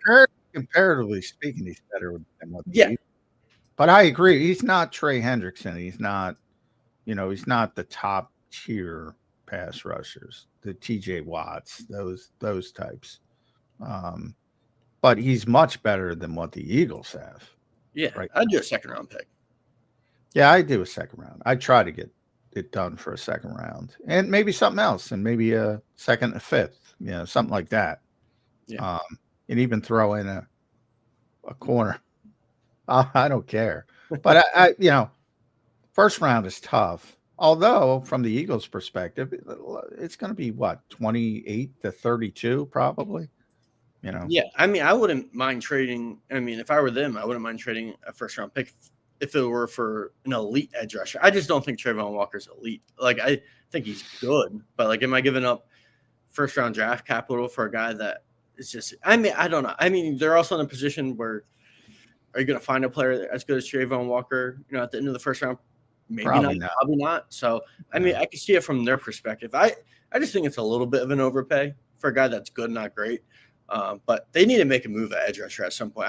I'd be surprised if this 4-man rotation, we get later in the season, and if they keep it intact, that they're a really productive unit. I mean, well, I don't know if it stood out to you, but when Howie was talking to us, he was talking about the edge guys, and very rare. Obviously, Howie's going to talk up every position, but he I don't know if he slipped, but it caught my attention. I don't know if it caught your attention, but he said, sometimes you do it with stars and you go down from that. But and so he basically said, we've gone down, and then he put the context, they're good players and maybe the sum is greater than the parts, that type of thing. That I was like, well, sometimes you do it with stars like they do at every other position, but this position, ignore that. It caught my attention. I think what caught my attention more was the praise that he was willing to give the cornerback 2 options. He's like, oh, this is not a weakness. Yeah, that was true too. Yeah, it's not a weakness. No, that was, and he defended it super hard. And then the edge rushers, like you mentioned, pretty much like, we got Nolan and Jalen, or not Nolan, Nolan and Jalix. And we have, a ton of, confidence or whatever. And then he was like, oh, and then we got Aziz and Josh Uche, and they're just guys, pretty much paraphrasing. They're Jags. Yeah. So I feel like a move has to become, and maybe he did mention when he said we're not done making moves, he did mention, September, then they can reevaluate. So maybe they're hoping they don't have to make a move. And if they do, it'll be at the trade deadline, but it could be a real weakness. I mean, the good part is that your interior pass rush will probably be really good, and maybe you can make up for some of it, but I'd be worried about this edge rush group. Yeah. Well, since you brought up corners, because his comments on the corners was interesting as well. As you pointed out, he kind of talked them up. I kind of don't disagree with him from the standpoint of they have a lot of depth guys who I think are fine as depth guys, but the problem is they don't have the cornerback 2 opposite of Quinion. So I see it from both sides of the fence. But what also he brought up, and some people have taught this to me and saying and read into something about Cooper, and Cooper potentially playing outside. So I wanted to run that by you. So he said he looks at it as a strength because they have 2 great corners, and he's right, Quinion and Cooper. But Quinion, Cooper's, is he going to put still being in the slot? Is he going to play safety in the base? Is he going to play outside corner in the base? We're going to see. Do you think ultimately they're going to land on Cooper DeJean as an outside corner? I mean, he'd probably be their second best outside corner right now. No doubt. He might be their best. Yeah, I just a certain Eagle whispered to me I think Cooper's better. Really? Okay. Yeah. I'm not sure.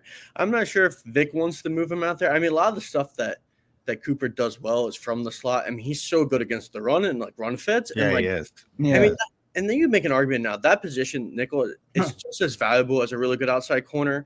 I mean, with the guys that he's going to be guarding the slot, like guys like CD Lamb going in the slot, like I just don't know. I mean, I think the NFL has changed and that position is just as valuable. And the Eagles don't really have an option at the nickel right now either. And so I would probably lean no, but I mean, depends how bad the situation gets. Like if like Dory Jackson, I mean, I eventually expect Jacorian Bennett to be the guy, but Jacorian Bennett can't be the guy. And if McWilliams can't be, and then it's week 9 and the Eagles defense is regressing. And, let's say the team's like 5-3 or something, and they need to do something to I mean, it could be him, but like they need someone to emerge in the slot. I don't think they have anyone in the slot, but I mean, I don't see why Cooper can't play outside corner. I'm just not sure if Vic's All right, how about in the base? So we're only talking about 10 snaps a game. Yeah, I think that play safety or outside. I think outside. I have more confidence in. Yeah, I what we saw at the end of training camp, the way they were preparing for him for that, I think Vic is going to have more confidence in Drew Makuba than whoever that second corner is.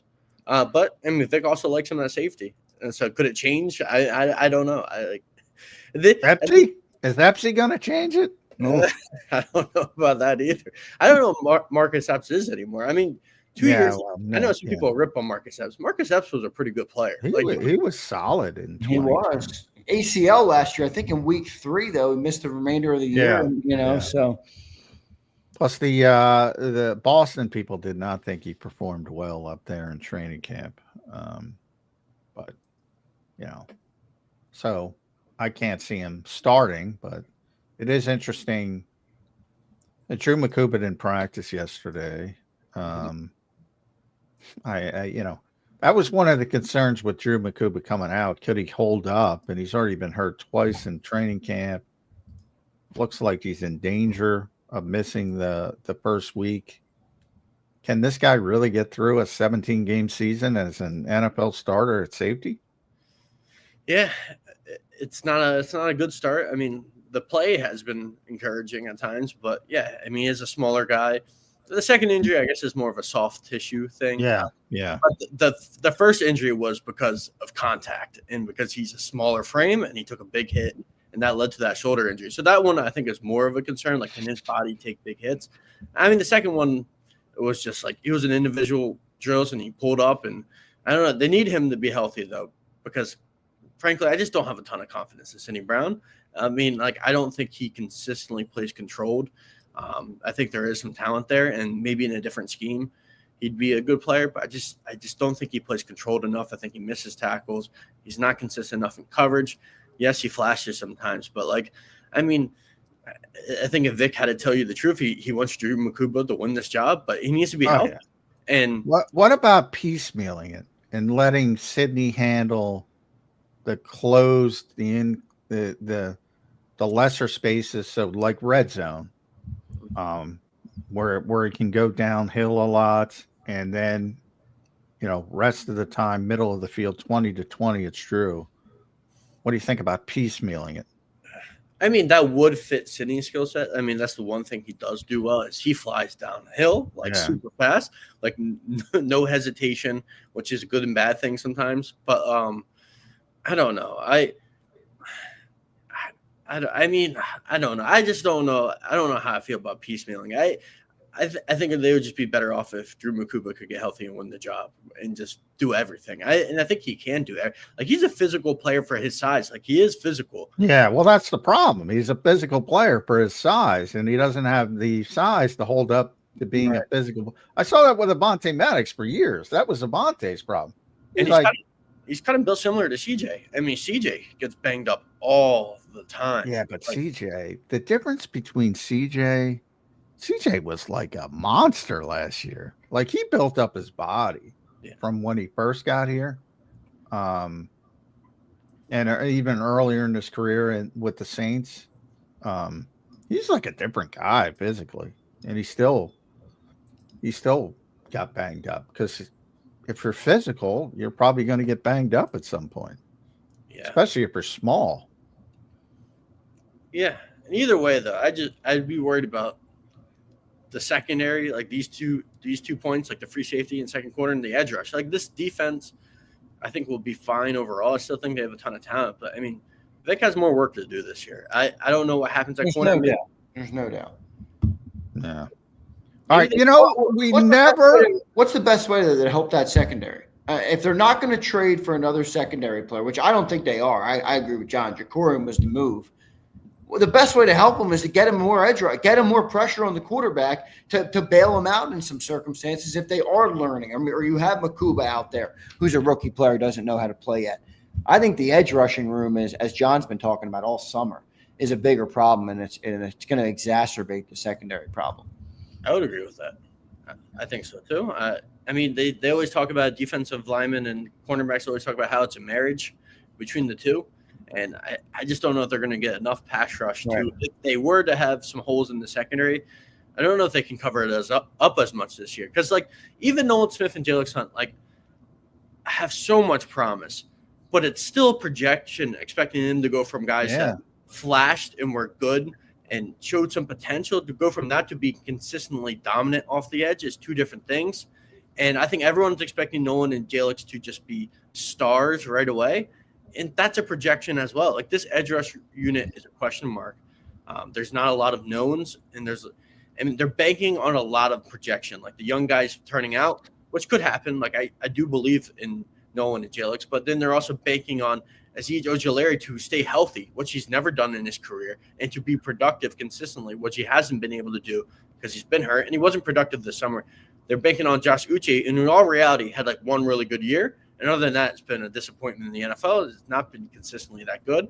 Which is 2022, I believe. So yes. A lot of 2022. I was still in college. Marcus Epps' best year, 2022. Josh Uche's best year. Football moves fast, man. I don't know about going back and looking at years prior, but we'll see how it works out. One thing, we never talk about, Caden, so I got to bring it up. It's the offense, because there's so many questions on the defense. It feels like we're constantly talking about the defense on this show. But I do want to talk about the offense. And look, there's proven players all over the place. They have Pro Bowlers, all pros, everything. If there is something that's going to go wrong on this offense, what is it? I don't know. I mean, I have a ton of confidence in this offense. I mean, the two things I could just think of are Kevin Patullo or injuries. Like those are the Kevin Patullo. Well, injuries, injuries are big. Obviously, injuries, but so leave injuries out of it. Kevin Patullo. I mean, it's the only answer, and like I don't know how he'll do. But like my biggest concern coming into the summer was like Tyler Steen, but after like training camp, the complete picture, like Tyler Steen played really well this summer. Like he had some rough moments early against Mora Joma.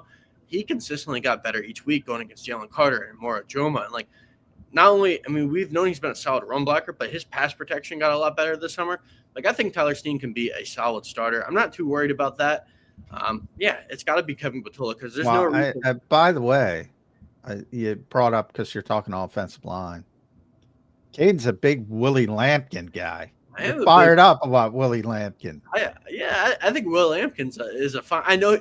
Look, historically, no one at that size has really played in the NFL. But if you watch his college tape, he had like some of the best college tape of any guard rush, center in the draft. Like he plays with outstanding leverage. First team All-American. We have a listener who loves Harrison Bryant, and he constantly brings up he was the Mackey Award winner.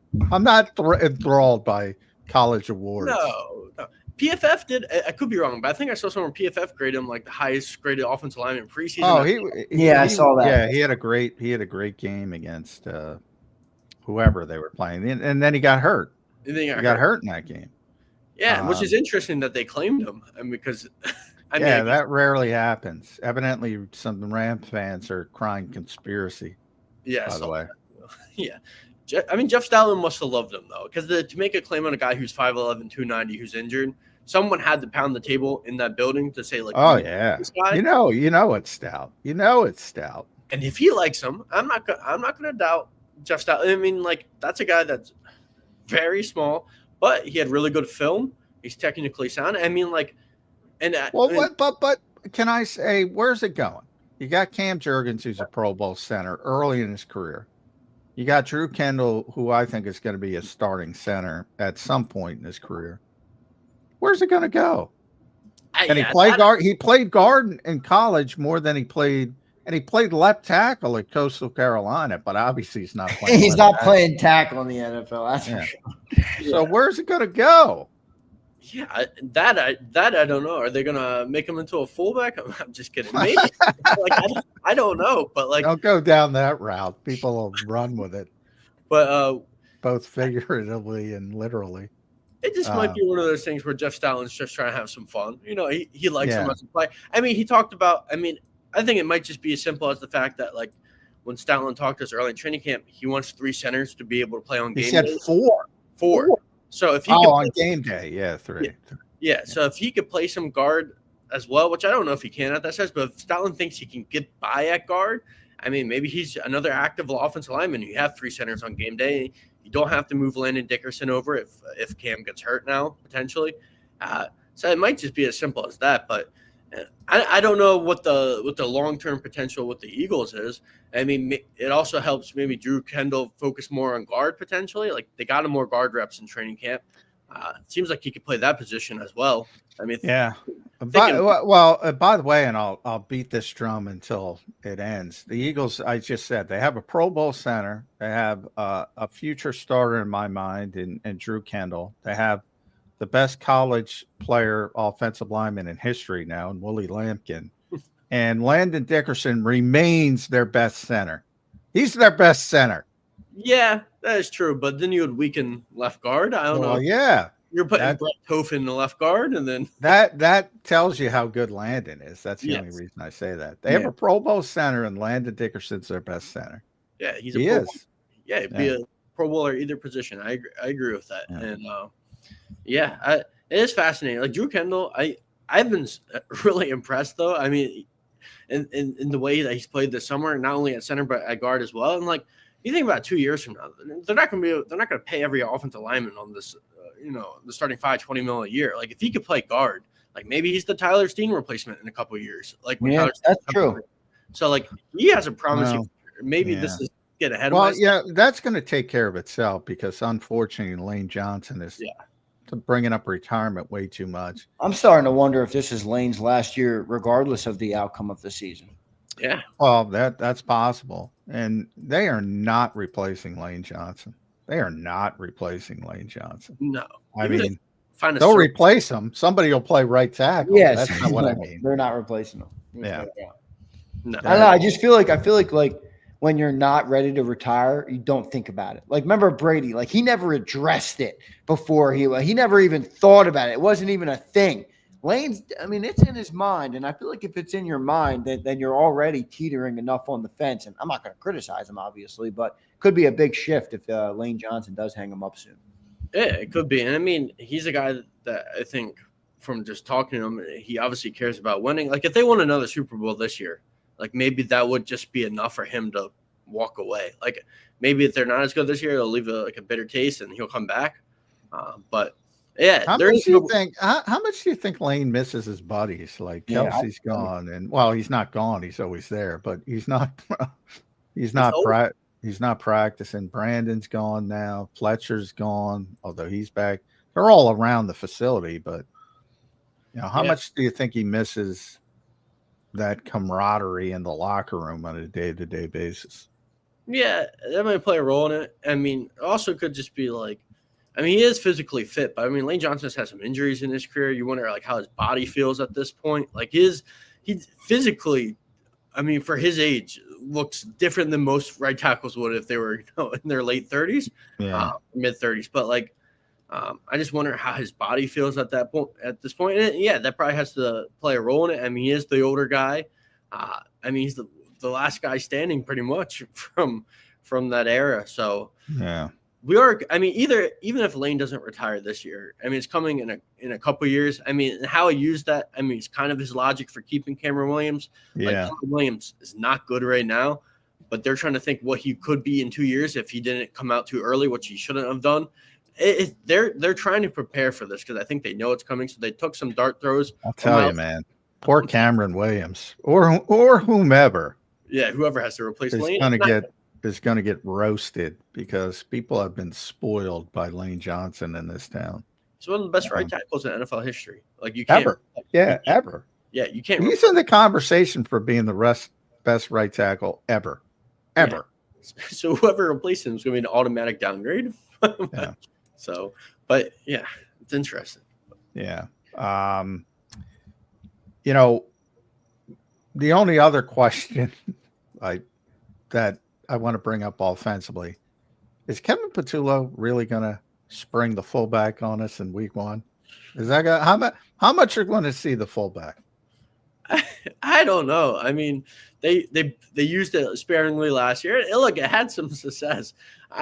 And they are a run-heavy offense, so maybe they shock the world and they bring back the fullback and like what I'm paraphrasing what Jeffrey Lurie said on WIP back in the spring. Like they're gonna like revolutionize the fullback again. Maybe that's what they do. They use it every single drive. I might be surprised if they did. No, well, they're not going to do that. No. But I do think they might use it a little bit more. Yeah, and I also think it helps Van Sumeren's case that he's gonna be a really good special teams player. I think that's more why he made the roster. Yeah. But Jeffrey brought it up. Kevin brought it up. They hit him a little bit. They didn't use him too much. Yeah.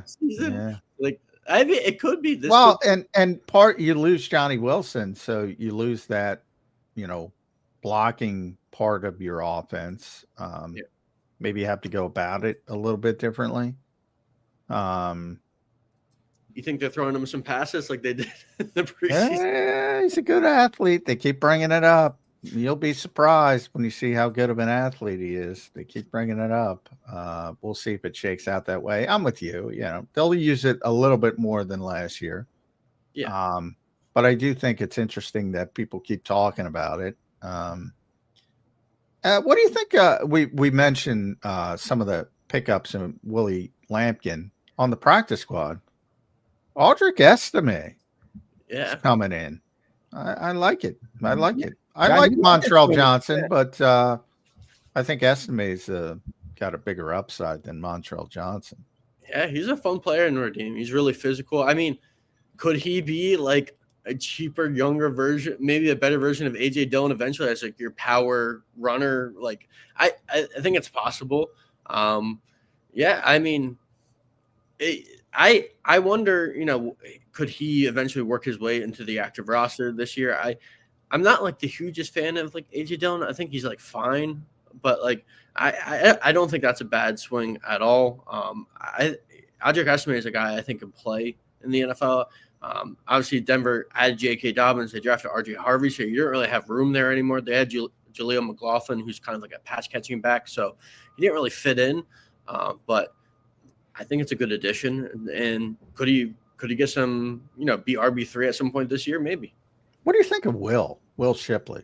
I'm high on Will Shipley. I am too. I think if he was in a different offense, he'd catch 60, 70 passes. Yeah.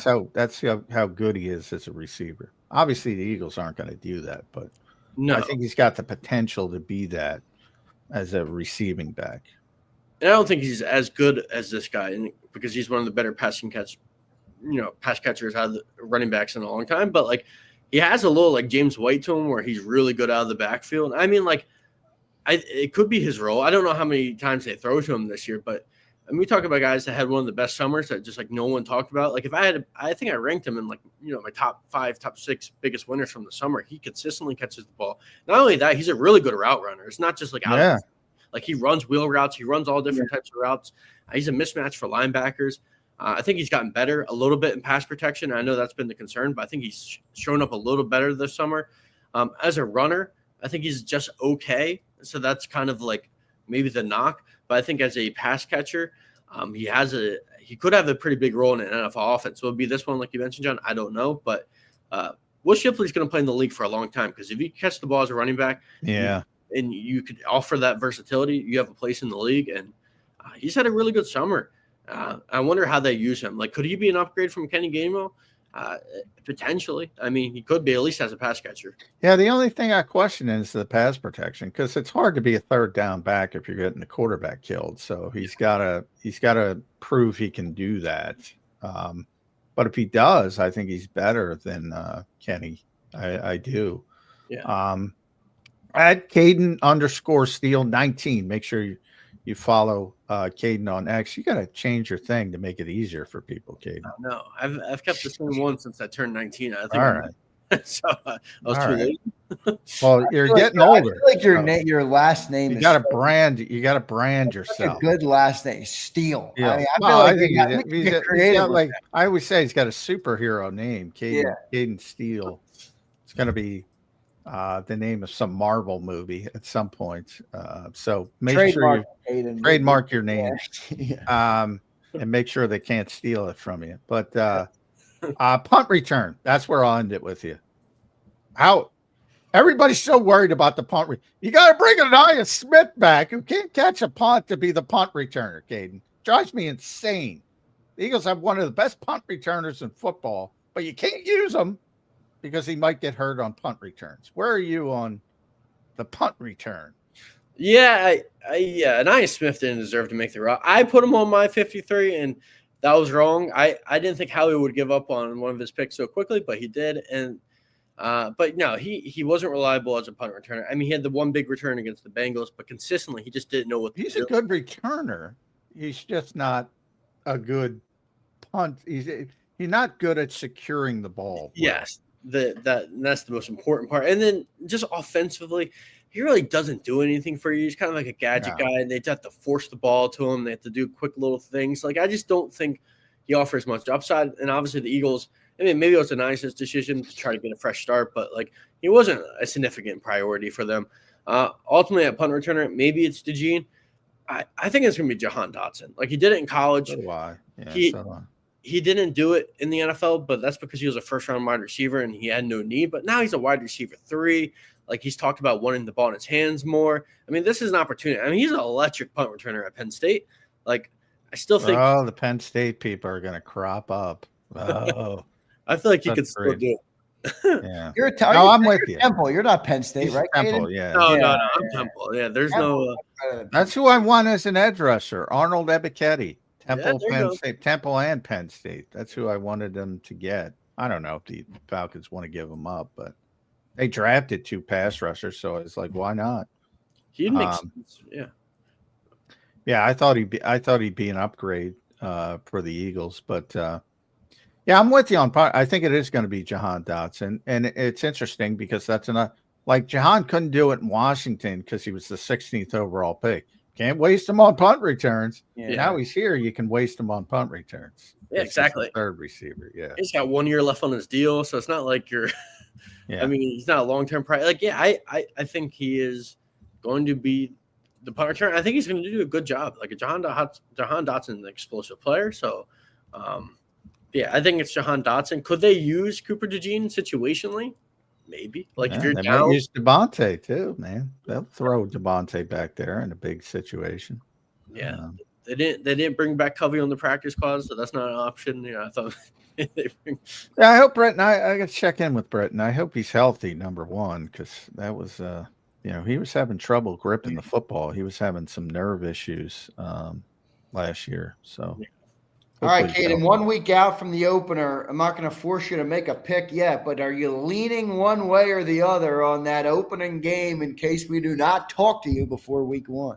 Yeah, I'm leaning the Eagles. Like, I don't think it's going to be, a cakewalk. I don't think it's going to be easy. Dallas has some offensive juice potentially, especially with the addition of George Pickens. But But Dallas is such a mess. Like, the whole Micah Parsons thing is a joke. Like, the defense outside of Micah Parsons is not very good. Like, their linebackers aren't good. The rest of their defensive line is kind of like, their secondary is not that good. Like, I don't think Dallas overall is a very good team. The offensive line's not that good. Like, they have some pieces on offense, but ultimately I just think the Eagles are so much better than Dallas. It's week 1, so it could be sloppy. This is Kevin Patula's debut. The offense could start slow. There's some defensive holes on the Eagles now, but I won't make a pick. Get prepared for Nick Sirianni and and Kevin Patullo to talk up Flus this week. Matt Eberflus. Get prepared for that. Get prepared. I'm heavily leaning Eagles, though. I think they probably win this game. It's more to do, honestly, with I just don't think Dallas is very good. Like, I think they're in trouble as a franchise right now. So I'll go with the Eagles. Caden, good stuff, man. We appreciate you joining in today. As always good to hear from you. Great job you're doing covering this football team. We appreciate it, brother. We'll talk to you again soon. Thank you. All right. Thanks, bud. Yeah. See you down there. Yep, joining us here on Birds 365. Great show today. Johnny Mac right up against it at the end here. Didn't realize we went. Went too long. Damn, got to apologize to Caden. All right. Why? What did you tell him? 9:50 he'd be out? No, I didn't tell him anything. But man, sometimes people like being here on Birds 365, John. This is one of the best Eagles shows on the planet. I hold true to that. I don't think people like being on. But John, good stuff, man. Good. We had a good hour one today. You were in rare form. I think we were due for a rare form, Johnny Mac, this morning, and you gave it to us. You got frustrated, Johnny Mac. I don't necessarily like it, but other people seem to like it. Yeah, other people do seem. Why don't you like it? I feel like I don't like being frustrated. Well, I think it's a human emotion. You know, we got them all. We're going to use them all. We're going to feel them all. I don't think anybody likes being frustrated, but yeah, it is what it is. I got to let stuff. You know, I'm much better than I used to be about ignoring. Normally, if you say something stupid, normally I just mute you. So, you know, you're talking into the ether most of the time. Couple fell through the cracks yesterday, and I'm like, I was just stunned at the. I hope it I hope it was trolling, because if it's not trolling, it's worse. Because then you got to go get some help, man. You're not prepared to live a day-to-day existence with that kind of. No, I hear you, John. All right, John, your final thoughts on today's show. We rambled about punt returner. We rambled about Twitter. We rambled about a bunch of other things, and then we got some good insight from Caden Steele. Your final thoughts after the practice squad yesterday, after the Marcus Epps edition, Willie Lampkin. Your final thoughts today, J-Mac. Yeah, we're getting closer. Practice. They'll have practice again today. Then tentative, no schedule out, but I assume they're going to have all Friday and Saturday. Then what a normal week you'll have, they'll practice Sunday, Monday. Well, they might go. Let's see. I'm trying to figure it out. So obviously you have a walkthrough on Thursday. So it might be Monday, Tuesday. I don't know. I'm talking out loud. No schedule out yet, but obviously things are ramping up for the Dallas Cowboys, and this should be the last practice of this week. Then the players will get a little downtime, which again is collectively bargained. That's why they do it this way before the regular season starts. So it's not like, I know a lot of people say they got extra time, they should practice. They're not allowed to. So don't worry about that. But yeah, we're in week one. We're in preparation mode, so it's good to get away from the off season, get the roster situated, and you're off and running. Yep. Good stuff, Johnny Mac. John, a little breaking news, nothing big, but I know you're not a jersey guy, but the Eagles just announced they'll do 3 games in Kelly Green jerseys this year. Oh, exciting news. Yeah, Jeff Kerr will be fired up about that. Yeah, Jeff Kerr will be real fired up. Week 8 versus the Giants, week 12 at the Cowboys, and week 18 versus the Commanders. Interesting they would wear it away versus the Cowboys. That's interesting. I mean, I obviously know they're not going to wear it versus the Cowboys at home in the week 1 opener, but they'll wear one on the road. Johnny Mac, great show today, brother. We'll catch you tomorrow on a Football Friday edition of Birds 365. All right, thanks, everybody. All right, thanks, J-Mac. There's Johnny Mac joining us here on Birds 365. Great show today, everybody. All throughout. Caden was good. Johnny Mac was in rare form. All right, last year, what's his name? Little Ryan used to bitch at me. You always say rare form. If you say it so much, it's not rare. I'm like, okay, Little Ryan. John was in rare form today. All right, I don't care how many times you say it. John was in rare form today. All right. Oh, that's sick. Away Kelly Green, because the Cowboys wear white. That's true. So you got 3 Kelly Green games. All right. right, Kelly Green. No, my phone's not going to show through the green screen. But Kelly Green games week 8, week 12, week 18. So I like it. I like it. Is that the final game of the year? It is, right? Week 18, final game of the year, if I'm not mistaken. Yeah. So week 18, final game of the year before the playoffs. Probably have already locked up. That might be a Tanner McKee game, folks, because they'll already have locked up the division because the Commanders are not going to be close. This Commander glaze, I'm so sick of this Commander glaze.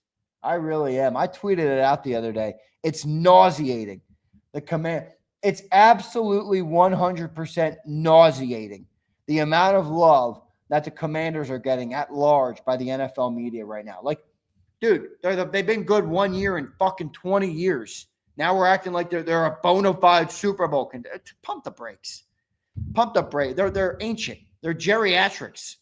It's a retirement home right now. All right? I am so sick of it. Undefeated in Kelly Greens. Well, there you go. Reyes, 3 wins. Mark them down. Week 8, week 12, week 18. All right? I always thought we were going to win all 3 of those games anyway. All right? Way more than 20 years. That's true, SMD. That is true. That is true. Josh Proud says, the media did the same thing with CJ Stroud. Now they barely mention the Texans. Well, the Texans are actually pretty good this year. And CJ quietly had a decent year. You know, early in the year, got off to a slow start. Everybody's like, oh, regressed. But he still made the playoffs. I think he put it together a little bit late. I like CJ Stroud as a player. I think he's going to be pretty good. But there's a process. There's a growing pains that you inevitably experience in the NFL. I think Jaden Daniels has some things to learn yet before he's ready to knock off the reigning Super Bowl champion Eagles. Sorry, I just do. Sorry, James Jones. Alfredo says, I thought you could wear alternatives 4 times now, not 3. I'm not sure, dude. I don't know the rules. I don't know the rules on third jerseys. I have no clue. Oh shoot, did I leave out any super chats? Oh damn, this is a good one from Pumper. I would have liked to hear John's response to this. Pump, my bad, brother. Pump, my bad. He says, so Howie watched the Raiders' 28th pass defense last year and said, give me 2 of those guys. Like, this dude Howie is trolling. Oh, man. Listen, I'm not about to worry about Marcus Epps, all right? I'm not. But I hear you, Pumper. What do we got? Jacorian Beignets and Jacorian Bennett and Marcus Epps. Right now, they're both bench players, Pump. What are you crying about? Fucking Pumper cries for days. Manny says copying and pasting deserves a timeout. I don't really modify. I don't monitor it that much, guys.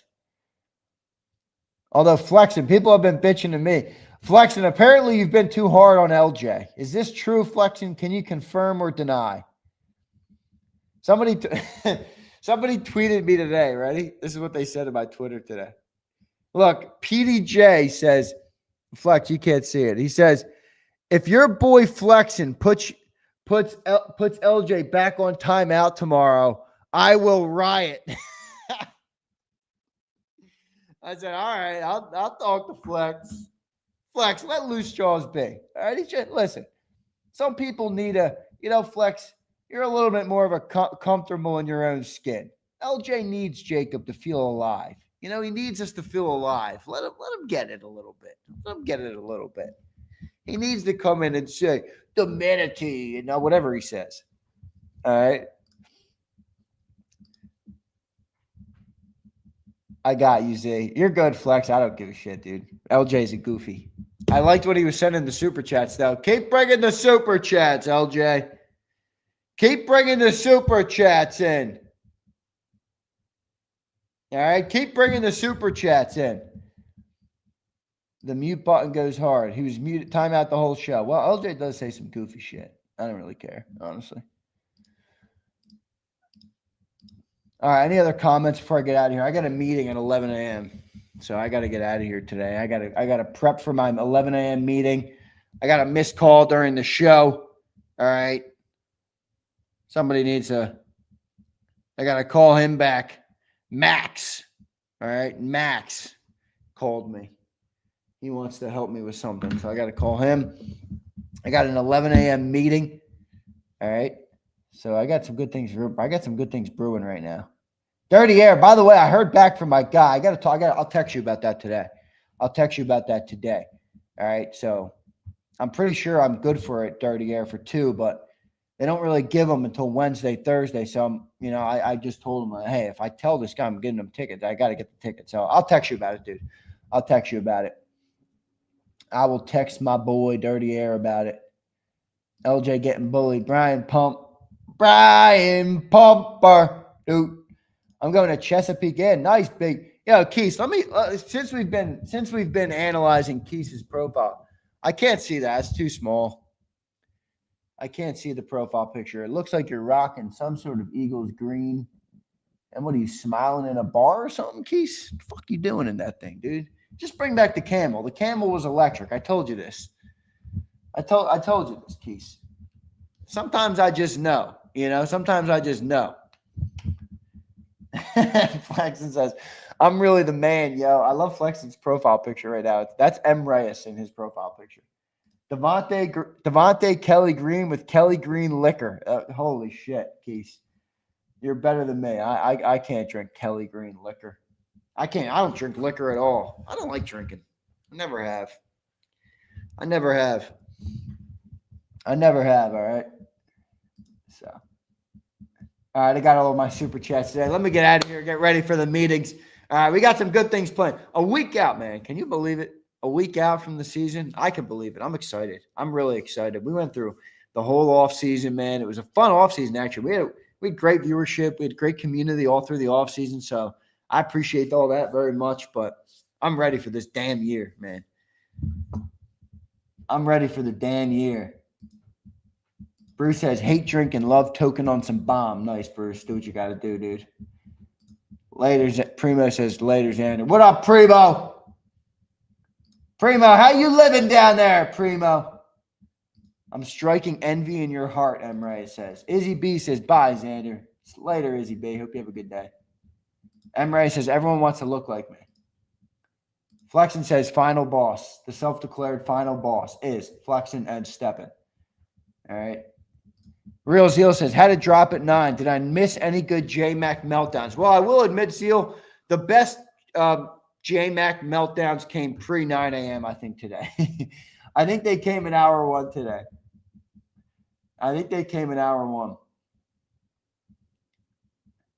Big Mike says, Z, Kango making Fidel Castro hats. That's a fake news comment by people who are jealous and down bad, Big Mike. Bunch of goobers, bunch of anons in the chat think they can come in here and tell me what to do. You got another thing coming, Big Mike. You included. You're little Mike for the day.